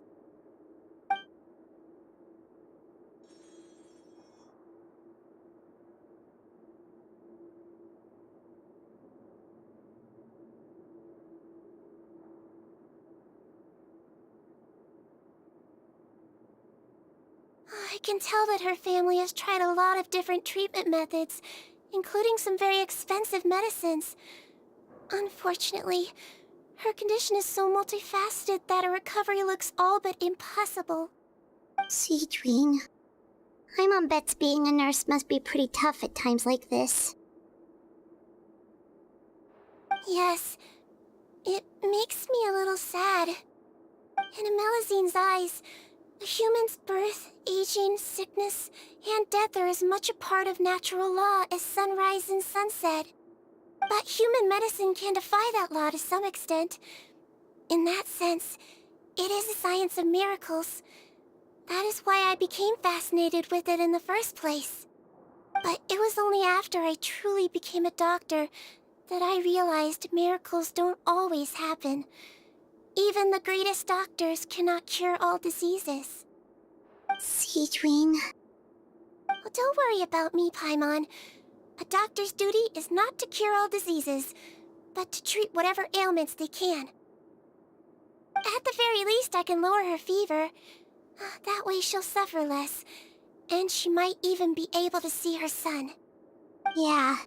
All the more reason to find Rawat as soon as possible, even if we don't catch those crooks.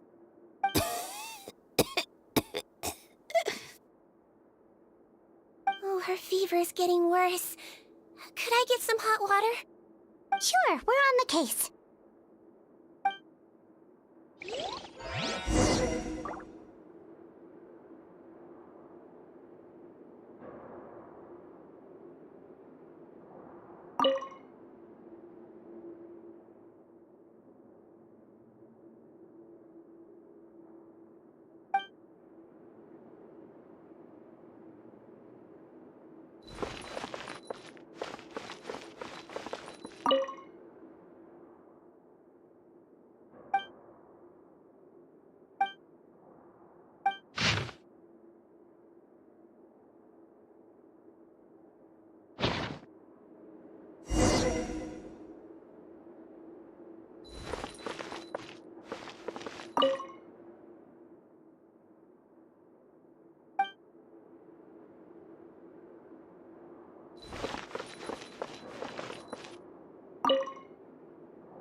found the hot water?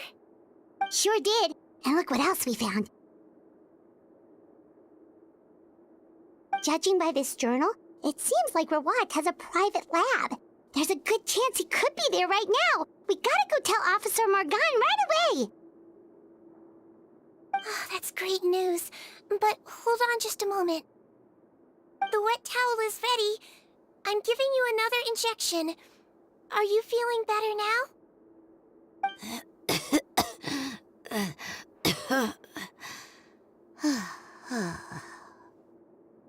It's all right. We'll go bring him back. Please hang in there. Thank you.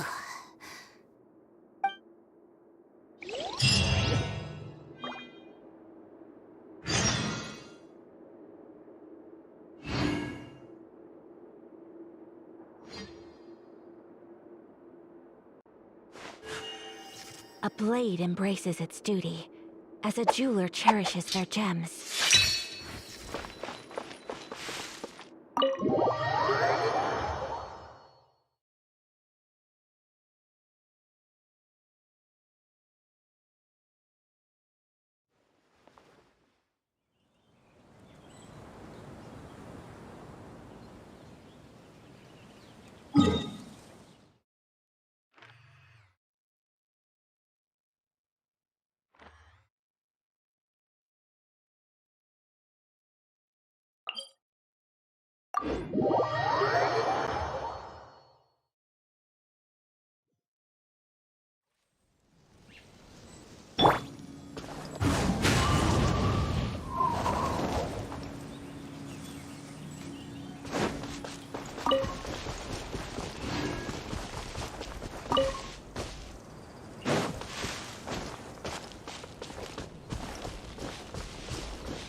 It's Officer Morgan! They're already here!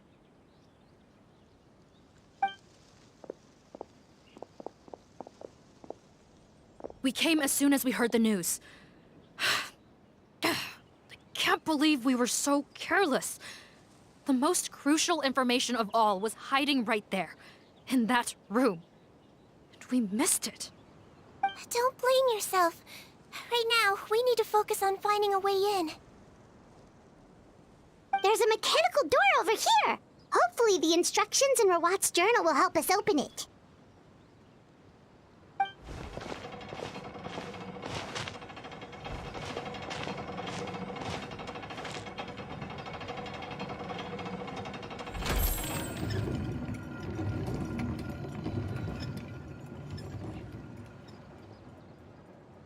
It's open.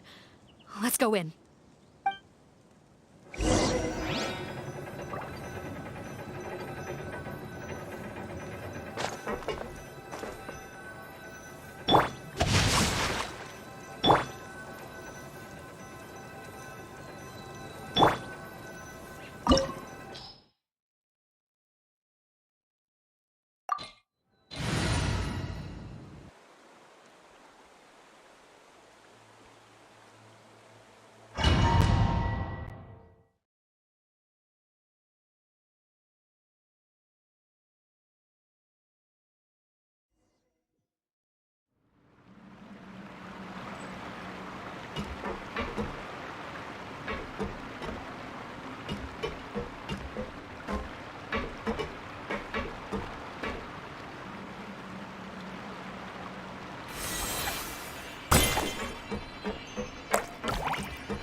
How did they get in here?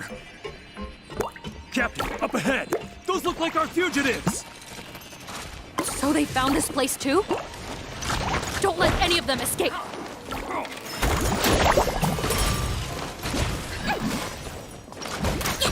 We'll talk!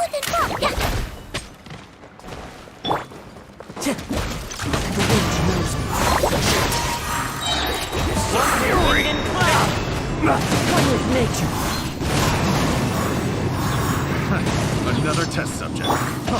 Freeze! Let me leave you alone.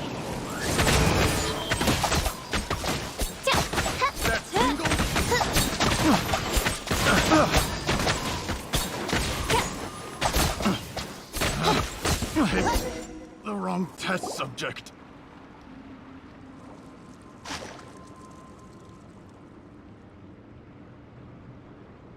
Captain, according to our list, many of the fugitives aren't accounted for. There may be others hiding deeper inside the facility. Ah, so these guys were just the lookout crew. The Marachose Phantom! How did they find this place? Wait, it's that guard from the fortress. That's right, I'm on your side. I mean, the Duke sent me. What's the matter? Some sort of mix-up? Mr. Odilon, didn't I tell you a few days ago that you need to stop all field work until you've recovered? Ah, well, you know, gotta help His Grace out. Share the load. Officer Morgan, this man is an imposter. The real Mr. Odilon has no recent health issues. What? But I... Looks like the head nurse was right about the face-swapping method. Arrest them all! DuPont, stay here and keep guard. And watch the exit. If we're not back soon, call for reinforcements. Got it.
So many jars. Was this some sort of production facility?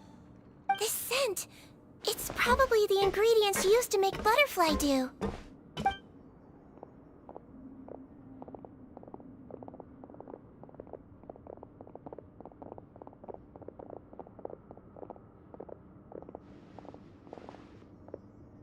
How come they're all empty? Did it sell so well that he ran out of supplies? How strange. Why would Rawat choose to manufacture a popular product like that in such a difficult-to-reach location? Given our suspicion that he may have been coerced into the illegal drug trade, I would have thought that any production facility we find here would be used for illicit purposes. Perhaps butterfly dew is itself an illegal drug.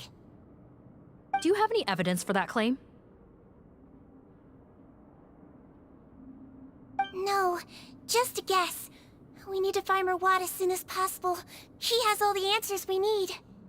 Understood. Well, let's not linger here. Let's go. Come on.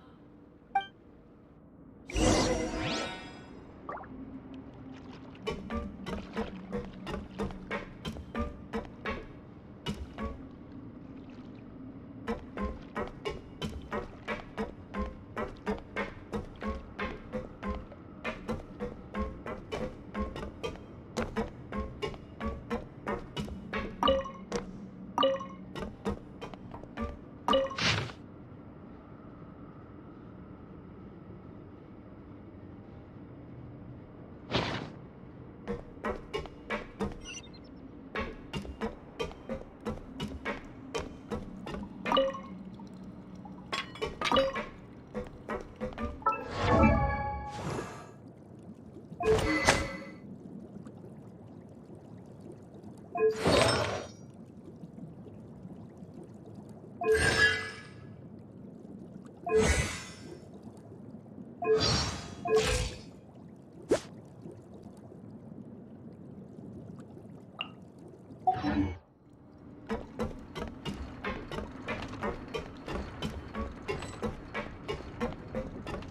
look like we're gonna get this door open. Let's find another way around.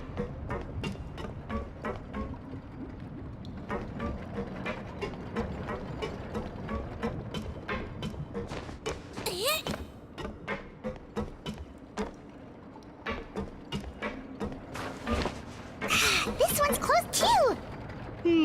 What's with those carts and tracks? Oh, maybe it's one of those doors that opens when it senses cargo passing through. There's a loaded cart right over there. Let's bring it to the door and give it a try.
This room's much smaller than the others. Judging by the implements on the table, this looks like a potion-making lab. Head nurse! Over here.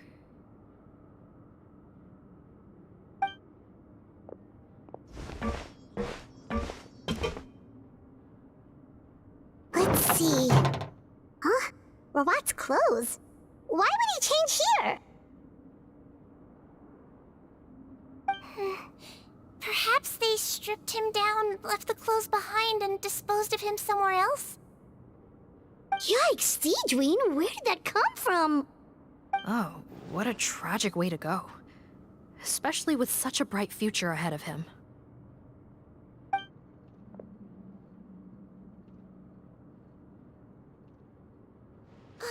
There's a path leading further on, Officer Morgan. Let's keep up the pace.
There's a whole bunch of people in there.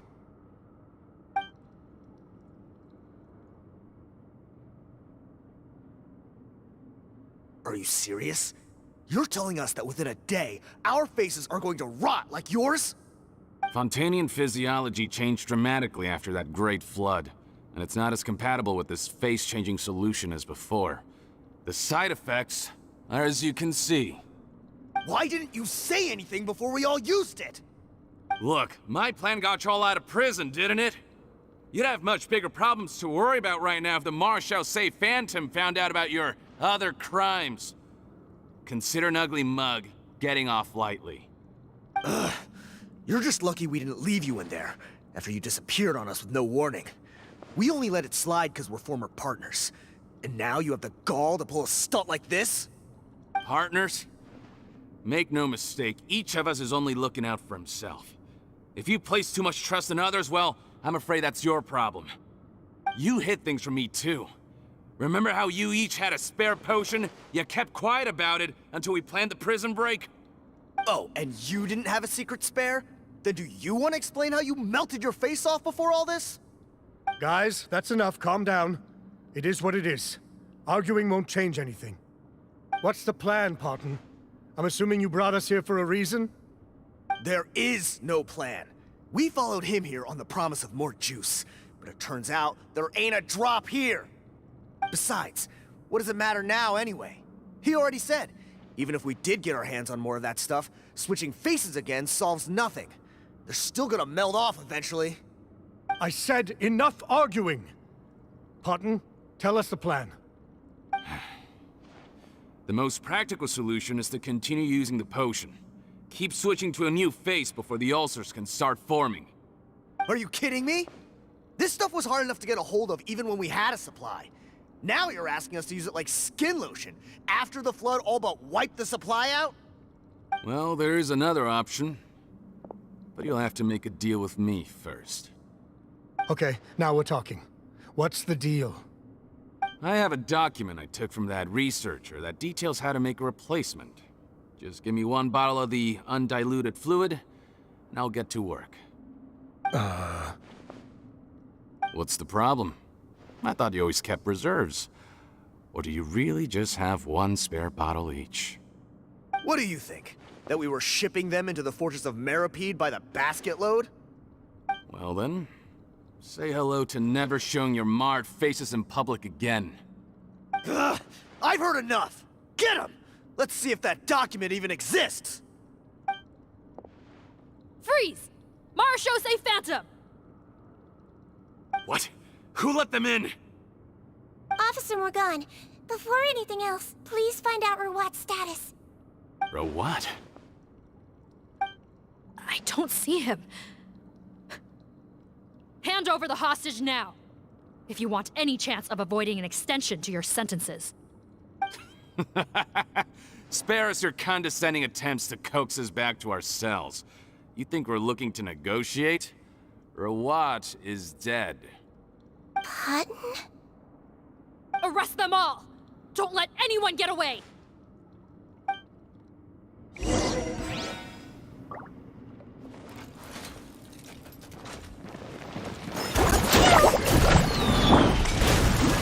Into the wind. Birds come!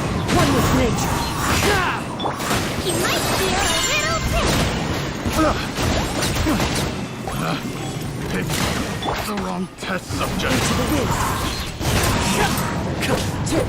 One with wind and cloud. The wind knows me.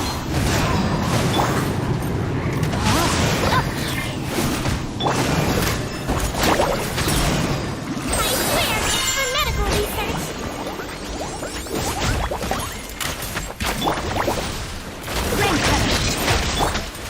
Into the wind. Oz, reveal thyself. My approach. Kami-san out. Sumetsу.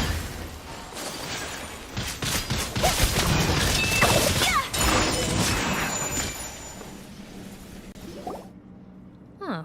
Gotta say, I never expected to see the head nurse in combat.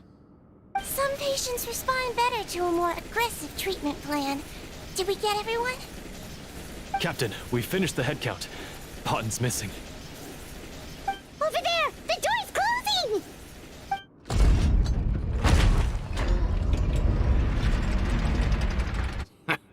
One group trying to arrest me, another trying to hunt me down. Good. I gotta kill 2 birds with 1 stone. How did he get up there? There must be a secret passage somewhere. Find it! Don't waste your energy. I already sealed it off. How naive. We have more people outside. If we're not back out by the agreed time, they'll come to our rescue. Well then, you'd better hope they get here in time.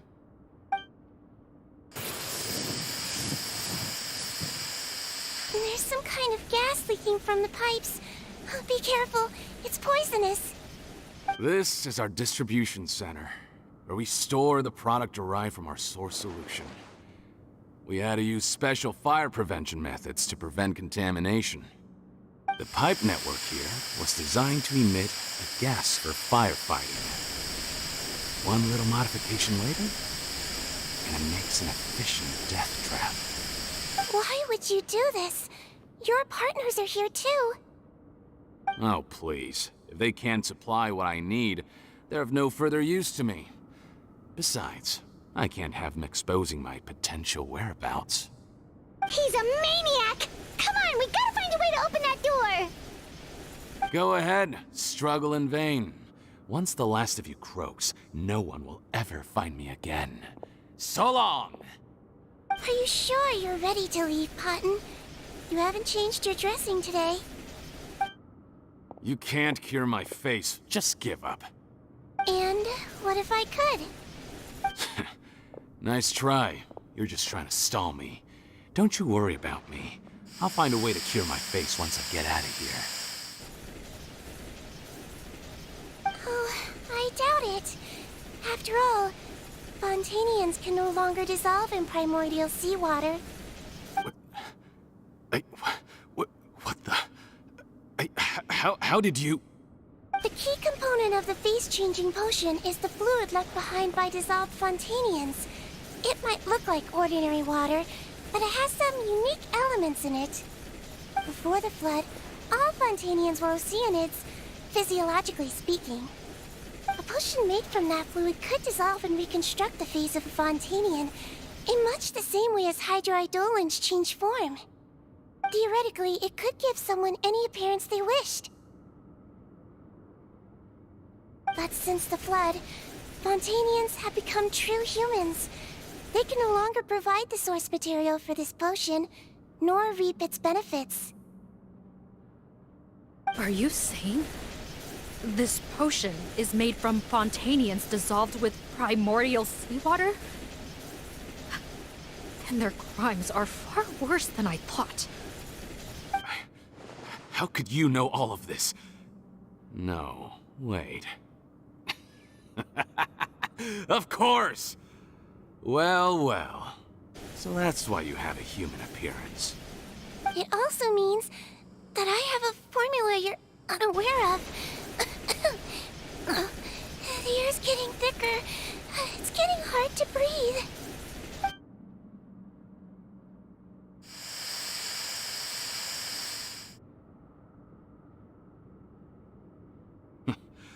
I might get to make a deal today after all. Alright, keep talking. How do you intend to give me the formula? Oh, it's not a formula, but a finished product. I have a bottle of it right here. What? When I tried Rawat's skincare product, I noticed it had a certain special component in it. So I had my friends gather some other ingredients for me, and sure enough, a little experimenting later, I'd produced the potion. I'm guessing his skincare lotion contains the fruits of your joint research? Huh. Impressive guesswork. Yeah, we were his supplier for some of the raw ingredients. But it only contains a tiny amount of the active ingredient. The effect is minuscule compared to the undiluted fluid. Well, I found a way to reverse the dilution process, giving the skincare lotion a similar effect to the fluid it is derived from. That's impossible. If I tell you some of the ingredients, I think you can figure it out. First, you need to combine tainted hydrophantasm tissue with transoceanic pearls at a ratio of around 3 to 7. Tainted hydrophantasms and transoceanic pearls. I see. Can't believe I never thought of that. So, can we make a deal? Sounds good to me. There's a delivery pipeline beneath this window. Drop the potion in, and I'll release you all. Nope, not trusting you that easily. You're like those naughty kids who try to hide their illness. Open the sluice gate first, then I'll hand you the potion. Even if you're not bluffing, your potion won't cure my face permanently. You really think you have any leverage here? I'm not closing the valve this time. Clock's ticking. Fine, then I'll just stand here with the potion in my hand. And when I faint from the poison, I'll drop it and it'll be destroyed. No.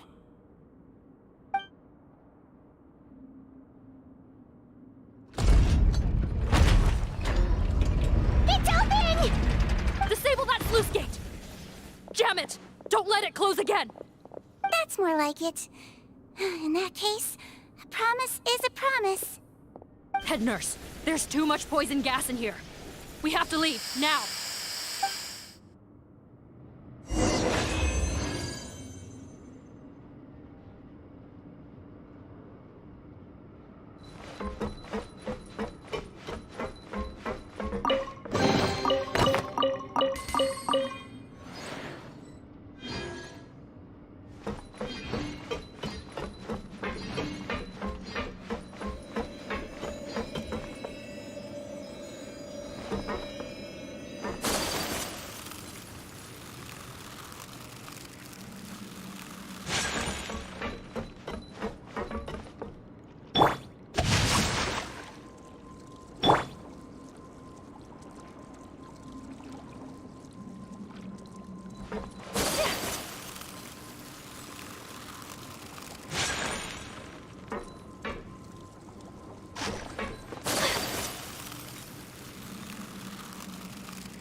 was too close. That Potton is a real nasty piece of work. Oh, don't be too quick to sit down. Moving around a little will help relieve the soreness. Same goes for you, Traveler. Oh, but Paimon, you should be fine, right? Flying fast is pretty tiring too, actually. Anyway, that's not important right now. Paimon's still shocked to learn that there's a whole criminal operation going on behind that skincare lotion. Shame I ended up giving the improved version to Potton after finally making it for you. I'll make you some more, I promise. No, please don't. Paimon doesn't want to use that stuff anymore. Still, it was a pretty good job that Paimon wanted to buy some in the first place, huh? It ended up saving everyone's lives. That's gotta count for something. Yeah, Paimon was just kidding. Head nurse. I've done a final head count of our team and the criminals. Everyone's here and doing fine. We're ready to escort the fugitives back to the fortress of Meripede. It's a shame that we didn't find Rawat. At this point, I'm afraid he's probably deceased. What a horrible bunch. Especially that Potton guy. If he hadn't made good on that deal, we'd all be dead because of him. No, we wouldn't. I always keep a whole bunch of antidotes on me for emergencies. And one of them neutralizes that poison gas. We'd have been fine, even if you hadn't opened the gate. What? Then why did you give him the potion? If this is true, I must concur. Sorry to be blunt, but I think you made a bad decision by handing him that bottle. If he changes his appearance and flees Fontaine, it's unlikely that we'll ever find him. No matter how cooperative his accomplices are when we question them. No, you don't understand. I gave him the potion precisely so we could be sure where he'll go next. What do you mean? We gotta hurry. She won't last much longer.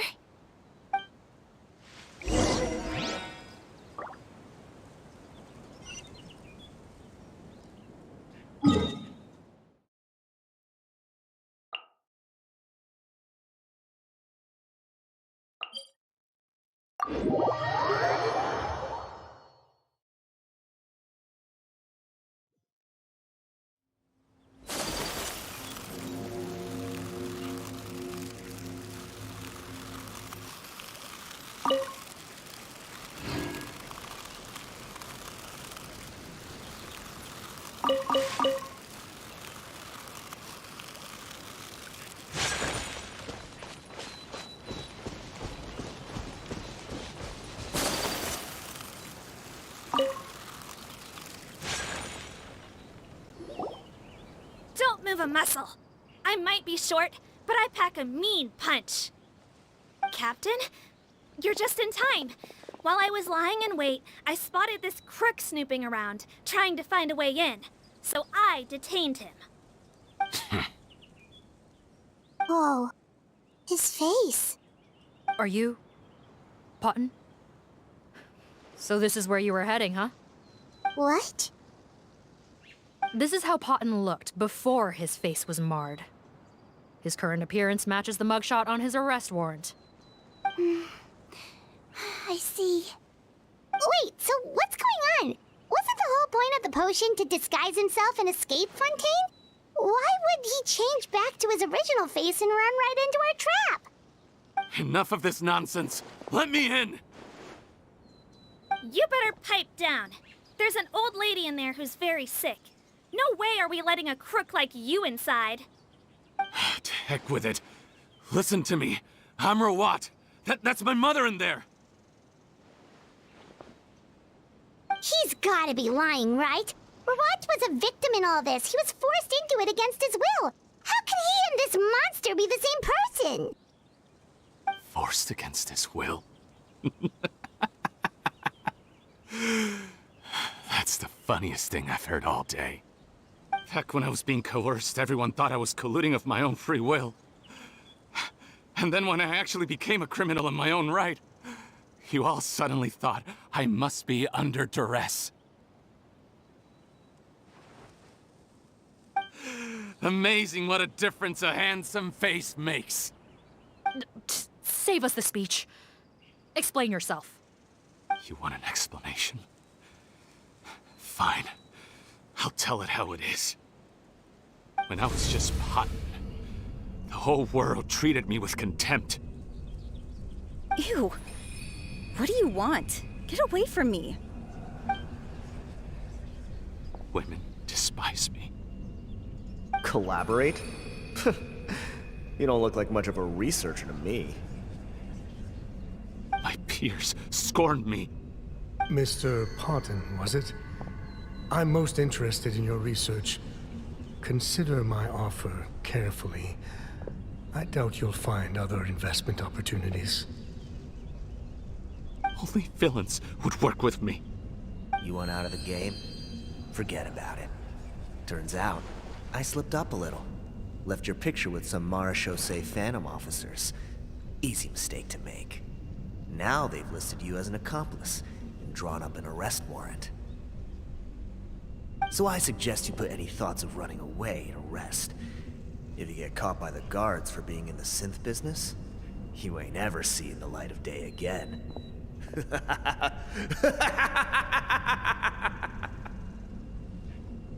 was no way out for me. Until I could stop being Potton. Mr. Rawat, I have something I'd like to tell you. I became popular with women. This new potion you developed is fascinating. Genius, in fact. Would you consider working with me? I'd be happy to sign a licensing agreement. My peers looked up to me. Okay, I'm very interested in your research, sir. You must no doubt have offers from countless investors. So far be it for me to ask for a full collaboration, per se. I merely wanted to express my interest. No pressure at all, naturally. And the villains even began to fear me. Becoming Rawat showed me what a superficial world we live in. But I did not hold a grudge. After all, this superficiality could be made to work in my favor. Or so I thought. But alas, the world seemed bent on finding a reason to make me despise it. Mother, I'm back. How are you doing? Who are you?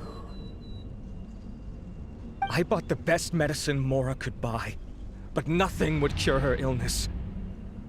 In the end, I hoped she'd at least be able to see her son one last time before she passed, but when everyone else rejected me, the only person who cared about me was my mother. Then, when I became a rising star in the Fontaine Research Institute, I was unrecognizable to her.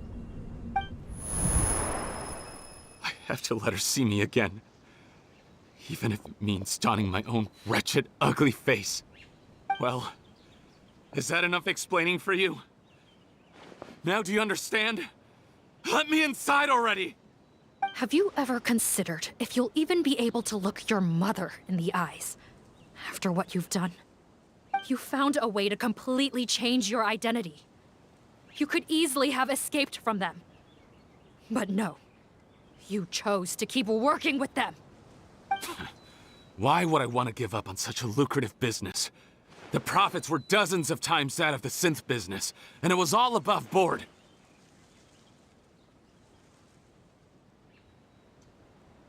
So you kept being a villain just for the money? Villain?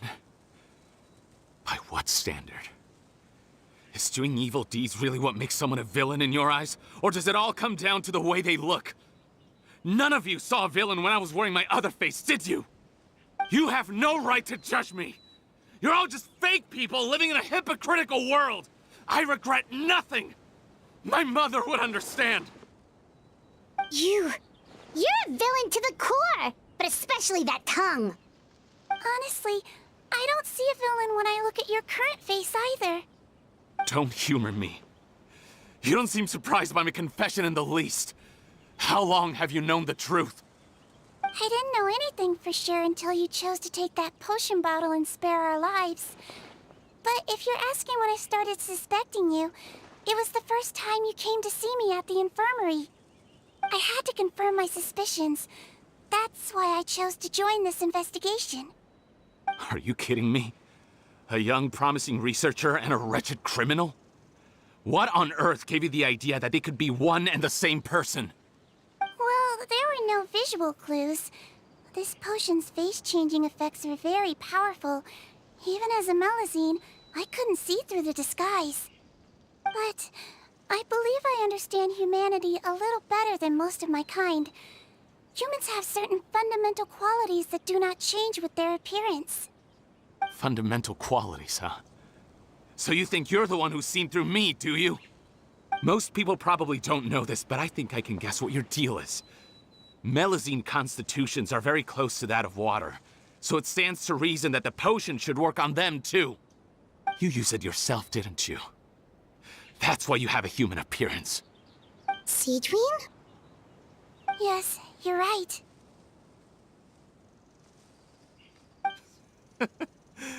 I'll bet it was back in the days when Melazines were discriminated against because of their appearance. It was either carry on living in the gutters as part of an alien race cast out by humanity, or become the head nurse of the fortress of Meripede, revered by all. Not a hard choice to make. It's a no-brainer. So you see, you and I were the same. And I'm the one who saw through you! That's not important right now. You came here to see your mother, didn't you? Well, I can grant you your wish. Huh? Head nurse, I'm not sure that's a good idea in his current state. Don't worry. Back in the warehouse when I traded the potion for our lives, I was doing it to test him. He was willing to risk sacrificing his only chance of escaping capture by opening the gate in exchange for the potion. Also, he could see his mother again. If nothing else, his concern for his mother is genuine. I see. So before you arrest him, please allow him to see his mother one last time. The Traveler and I will accompany him. You have nothing to worry about. All right. I understand.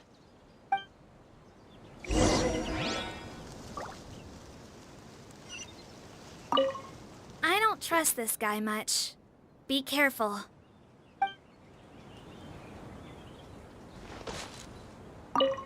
Join the head nurse inside. If he tries anything at all, shout.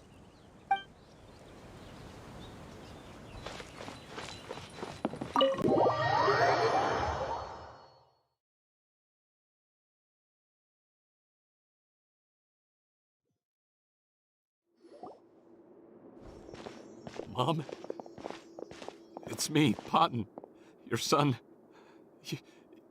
You recognize me now, don't you?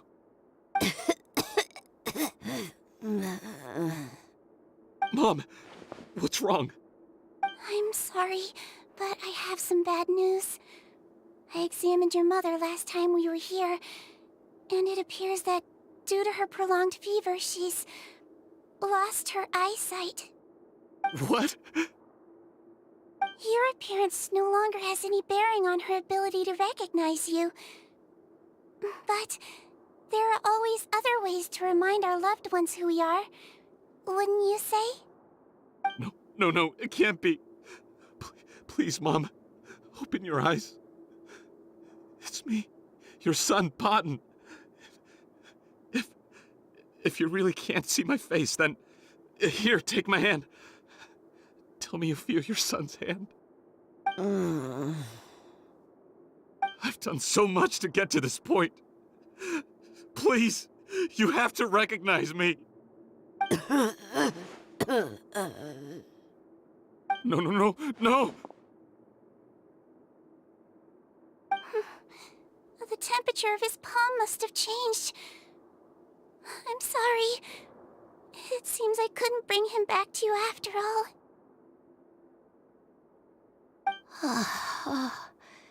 It's you. Thank you. Oh, of course. Mom, why will you answer her and not me? Why? No more questions, Potton. She's gone. Mom? Mom? I'm sorry to say this, Potton, but you and I are not the same.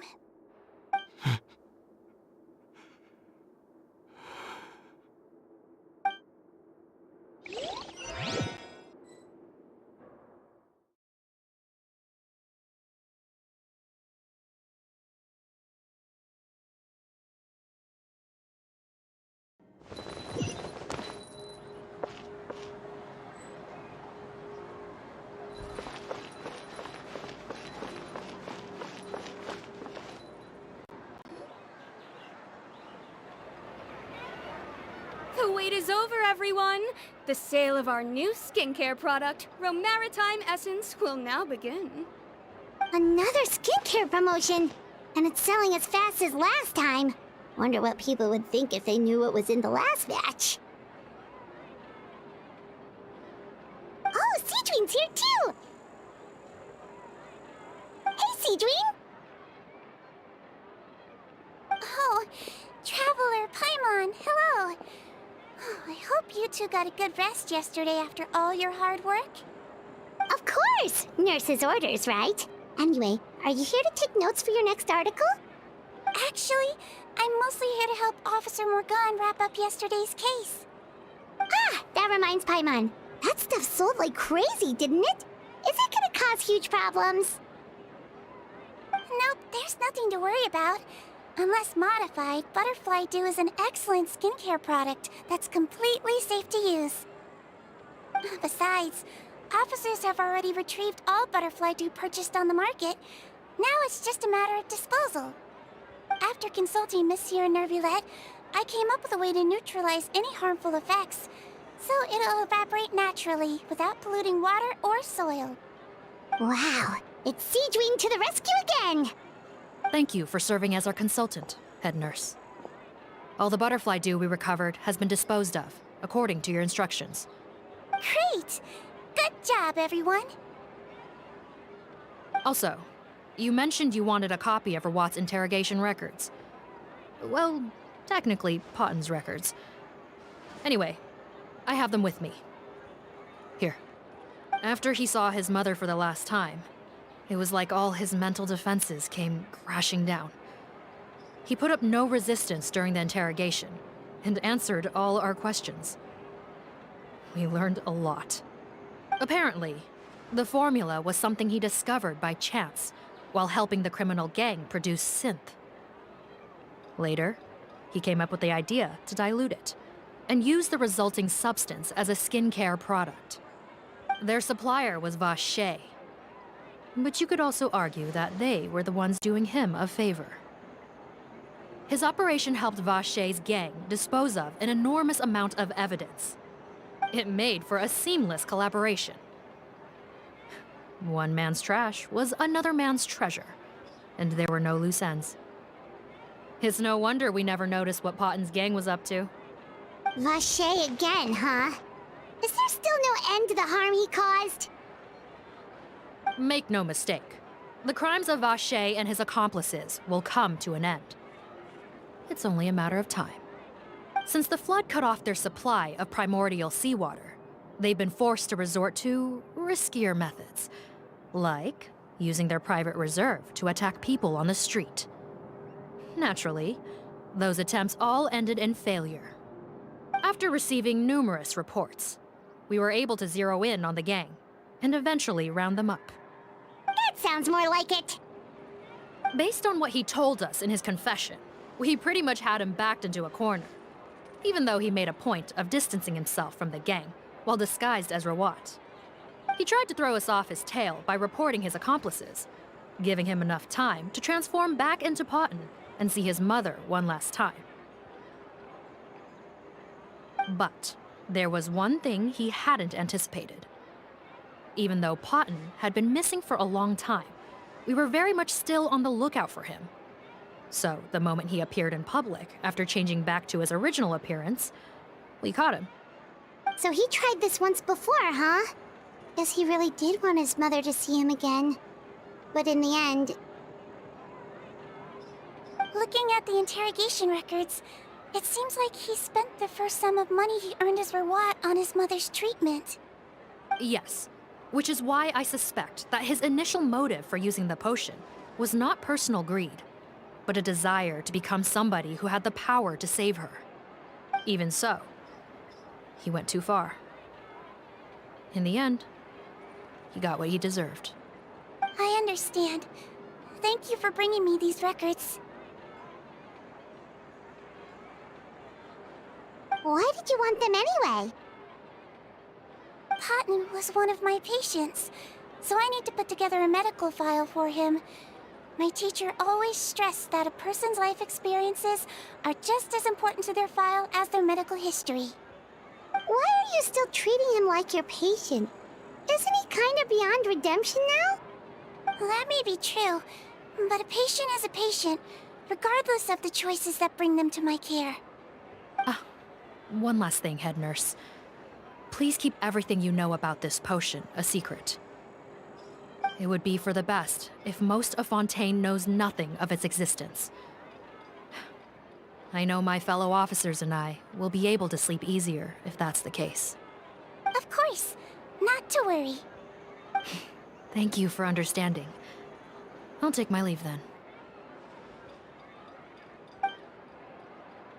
So, Siegewiene, did you really use that potion yourself? Why do you sound so surprised, Paimon? I told you all about it. It was quite a while ago now. You mean that story about the witch and the potion? So it was really, actually, genuinely a true story? Yes, it really actually genuinely was. But...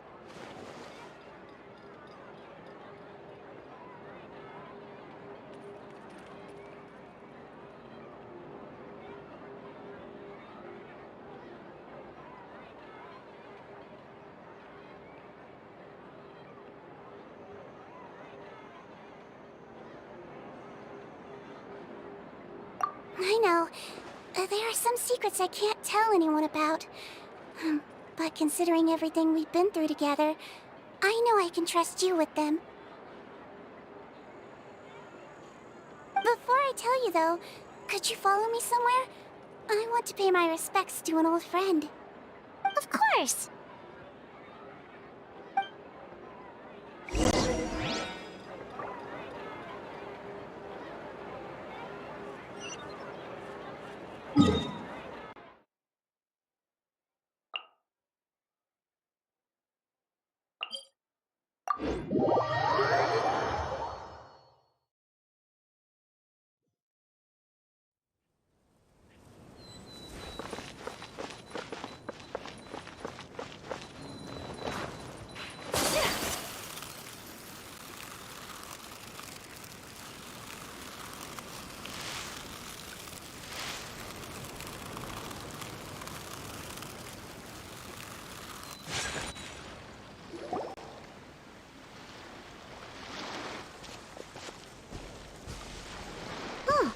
Nervalette and Risley, they're here too!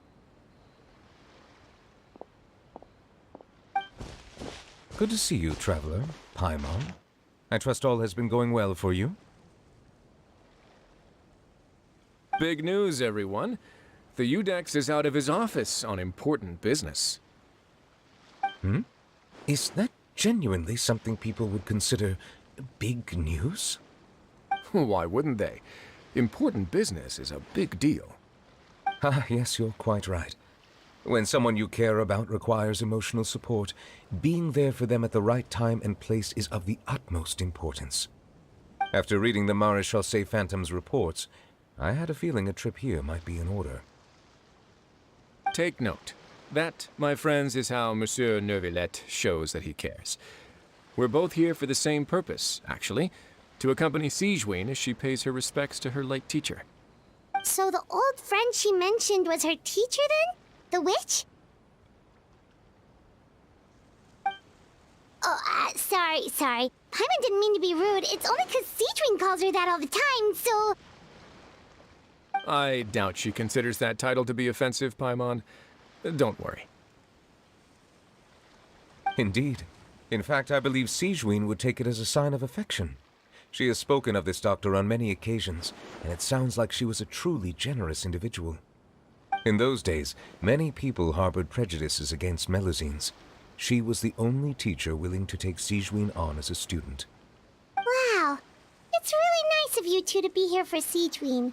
Guess you guys really look out for your younger colleagues, huh? Younger colleague? Well, that might be true for the Udex, but I'm not sure I can say the same. Siegewiene served a sentence in the fortress of Meripede hundreds of years ago, and after she did her time, she decided to stick around. She's been an integral part of our administration ever since. Strictly speaking, the head nurse has been around longer than most people in the fortress, myself included. Pretty sure that makes me the younger colleague. She served a sentence? Yes, long before I became Udex, there was an ancient law in Fontaine that prohibited any attempt to transform another species into a human.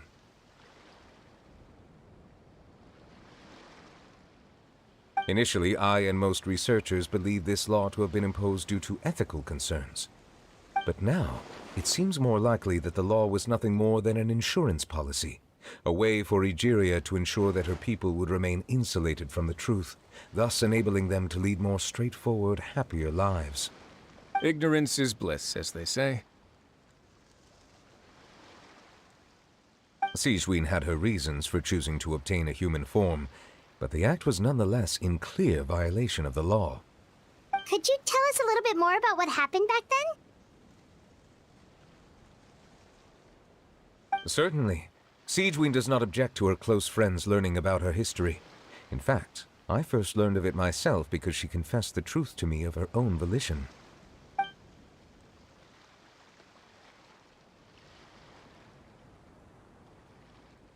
Even with their daughter so ill, they kicked you out? Stubborn as always. And prejudice isn't a disease I can cure either.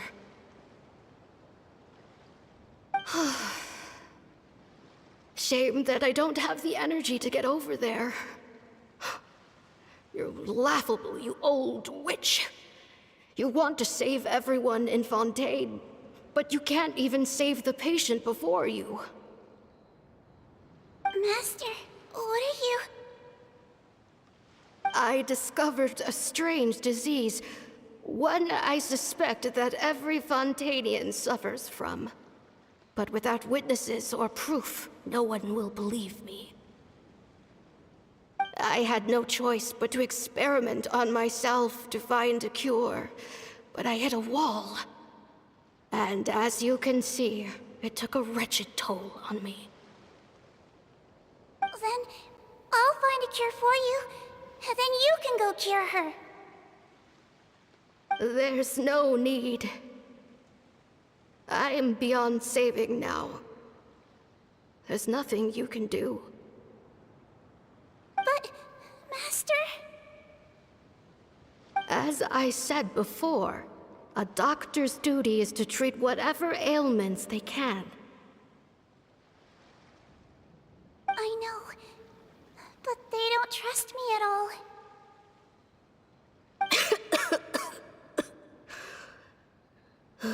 That girl. She's your first ever patient, isn't she? Tell me, what cost are you willing to bear to see her cured? I'll do whatever it takes. Even if it means breaking the law and being punished for it? As long as I don't hurt anyone. Yes.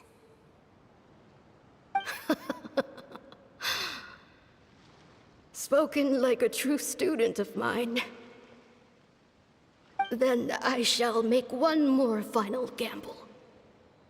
And see my experiment through to its end. Leave me for now, and come back in 2 hours.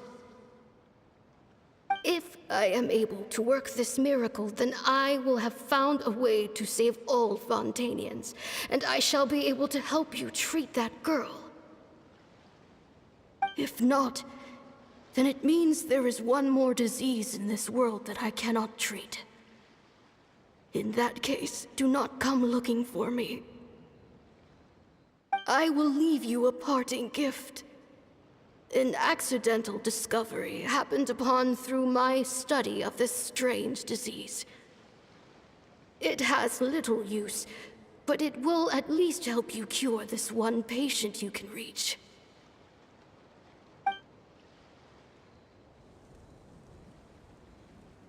When Siegewiene returned, the miracle had not occurred. She found a potion bottle and a note on the table.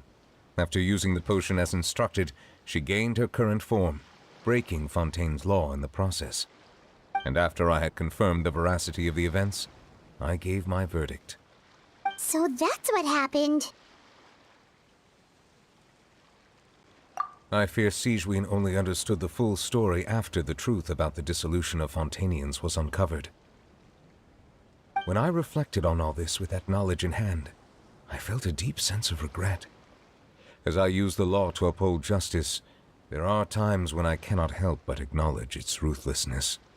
After the final details of the events surrounding Siegewiene's transformation came to light, I checked several sources and, thankfully, the legal code does not require Siegewiene to shoulder any additional punishment. Wonder how she feels about all this. Since she invited you here, I imagine she intends to speak of these matters with you, no?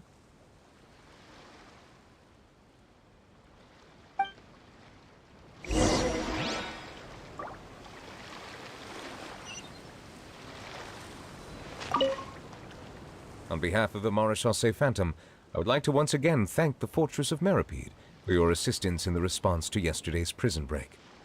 Our head nurse and the Traveler in Paimon did most of the heavy lifting, I would say. Siegewiene seems to be in good spirits. I trust work hasn't been too hard on her lately? Well, she might be the only permanent medical staff in the fortress, but there's plenty of people with medical knowledge willing to help her out. I am most relieved to hear it. The way you're asking after her well-being makes you sound like a concerned parent. Well, I won't lie. I've always seen myself that way. Showing your age a bit there, don't you think? Indeed. Actually, I often forget just how much older I am than you. Well, while we're on the topic, what did you do before getting this job, anyway? Spend all day swimming in the sea, from east to west, and then north to south? Yes, and, from the surface to the ocean floor on occasion. Wow. Impressive. Apologies, that was merely an attempt at humor. You can disregard what I said. That's impossible, I'm afraid. My imagination's already running wild.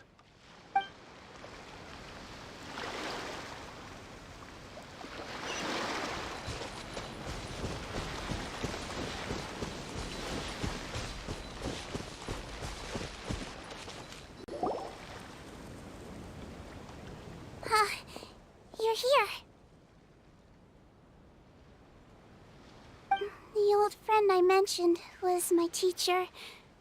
When she passed, her body was nowhere to be found. All that's left of her is an empty tomb. And even that's deep underwater now. Siegewiene, the witch who gave you the magic potion, she was your teacher, wasn't she? Sounds like Monsieur Neuvillette filled you in. After learning the truth, it must have been hard to process, huh? Well, to be honest, after I realized what really happened that night, my first thought was that it kind of made sense. It seemed exactly like the sort of thing she would do. But she was planning to sacrifice herself and never told you. That's just who she was. If lying is what it took to get a kid to take their medicine, then that's what she'd do. All right, but why did you turn yourself in? I broke the law, simple as that. My teacher made her choice, and I made mine. True. It's just the way Potton framed it when he was asking you all those questions.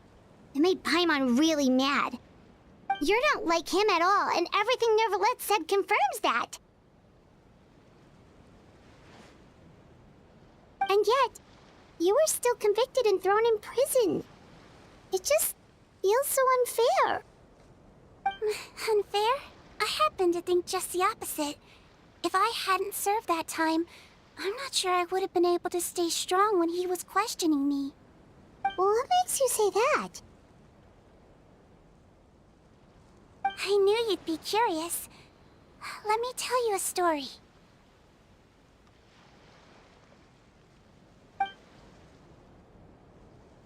The verdict came down.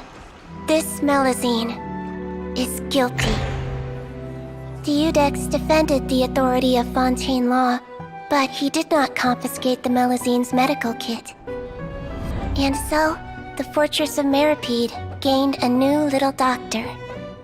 She still wore her hood and raincoat, even though it never rained in the fortress. Perhaps thanks to her human appearance, no one refused her treatment. She treated more and more patients, and her sentence grew ever shorter. Finally, the people of the fortress could not live without her, and though her sentence ended, she did not leave them either. Then one day, she received an invitation from the outside world. The location seemed familiar, and when she arrived, an old lady was waiting for her. She saw right through the Melazine's disguise, but didn't reveal it. Instead, she asked a question. Tell me, why do you think you gained the respect of so many people, despite being a Melazine? Because I look like a human? It's been 50 years, Siegewiene, and you haven't aged a day. I think everyone knows you are not human. I finally found you, after all these years. I still remember, you know. It was you who saved me that night. But how? I was no longer a Melazine by then. Does it really matter if you're human or Melazine? I remember the warmth of your palm. It's quite unmistakable. And you know what? It hasn't changed one bit. You don't have to hide anymore, Siegewiene. These days, everyone wants to make friends with Melazines. And I think that it's all because of you. I'm sorry I couldn't say this until now, but thank you, Dr. Melazine. Now that's an ending Paimon can get behind. After hearing everything Potton said, I wanted to tell him that it didn't matter who he looked like on the outside. But it was too late. The warmth in his palm had already disappeared. I tried to treat him, but the roots of his problem had nothing to do with his face. I understand. Thanks, you two. I appreciate you being here for me while I talk this through. Oh, it's nothing. Our pleasure. Oh, there's one more reason I invited you here. It's about time I finally give you what I promised. In order to restore the appearances of the face-swapping victims, the Marechaussee Phantom gave me special permission to make a few bottles of that potion. And I made one extra just for you two. We don't need it though. Shouldn't we destroy it? Well, even if you chose to destroy it, I still thought I should give it to you first. You two did so much for me. How could I break my promise? Well, fair enough, but anyway, Paimon's definitely not interested in this stuff anymore. Still, if this is the very last bottle in all of Teyvat, Getting rid of it would feel like kind of a waste. Maybe we can give it a special meaning somehow. Oh! Paimon's got it! Melazine physiology wasn't affected by the Great Flood, right? So that means the potion should have a permanent effect on you. In that case, what do you say, Siegewiene? Ever thought about transforming back to the way you used to look? After all, from a Melazine point of view, Paimon bets Melazines look the cutest of all. Paimon, after everything, do you really think it matters whether I'm Melazine or a human? Well... What was Paimon thinking? You made up your mind a long time ago. Yeah, let's just destroy this thing. Leave it to me.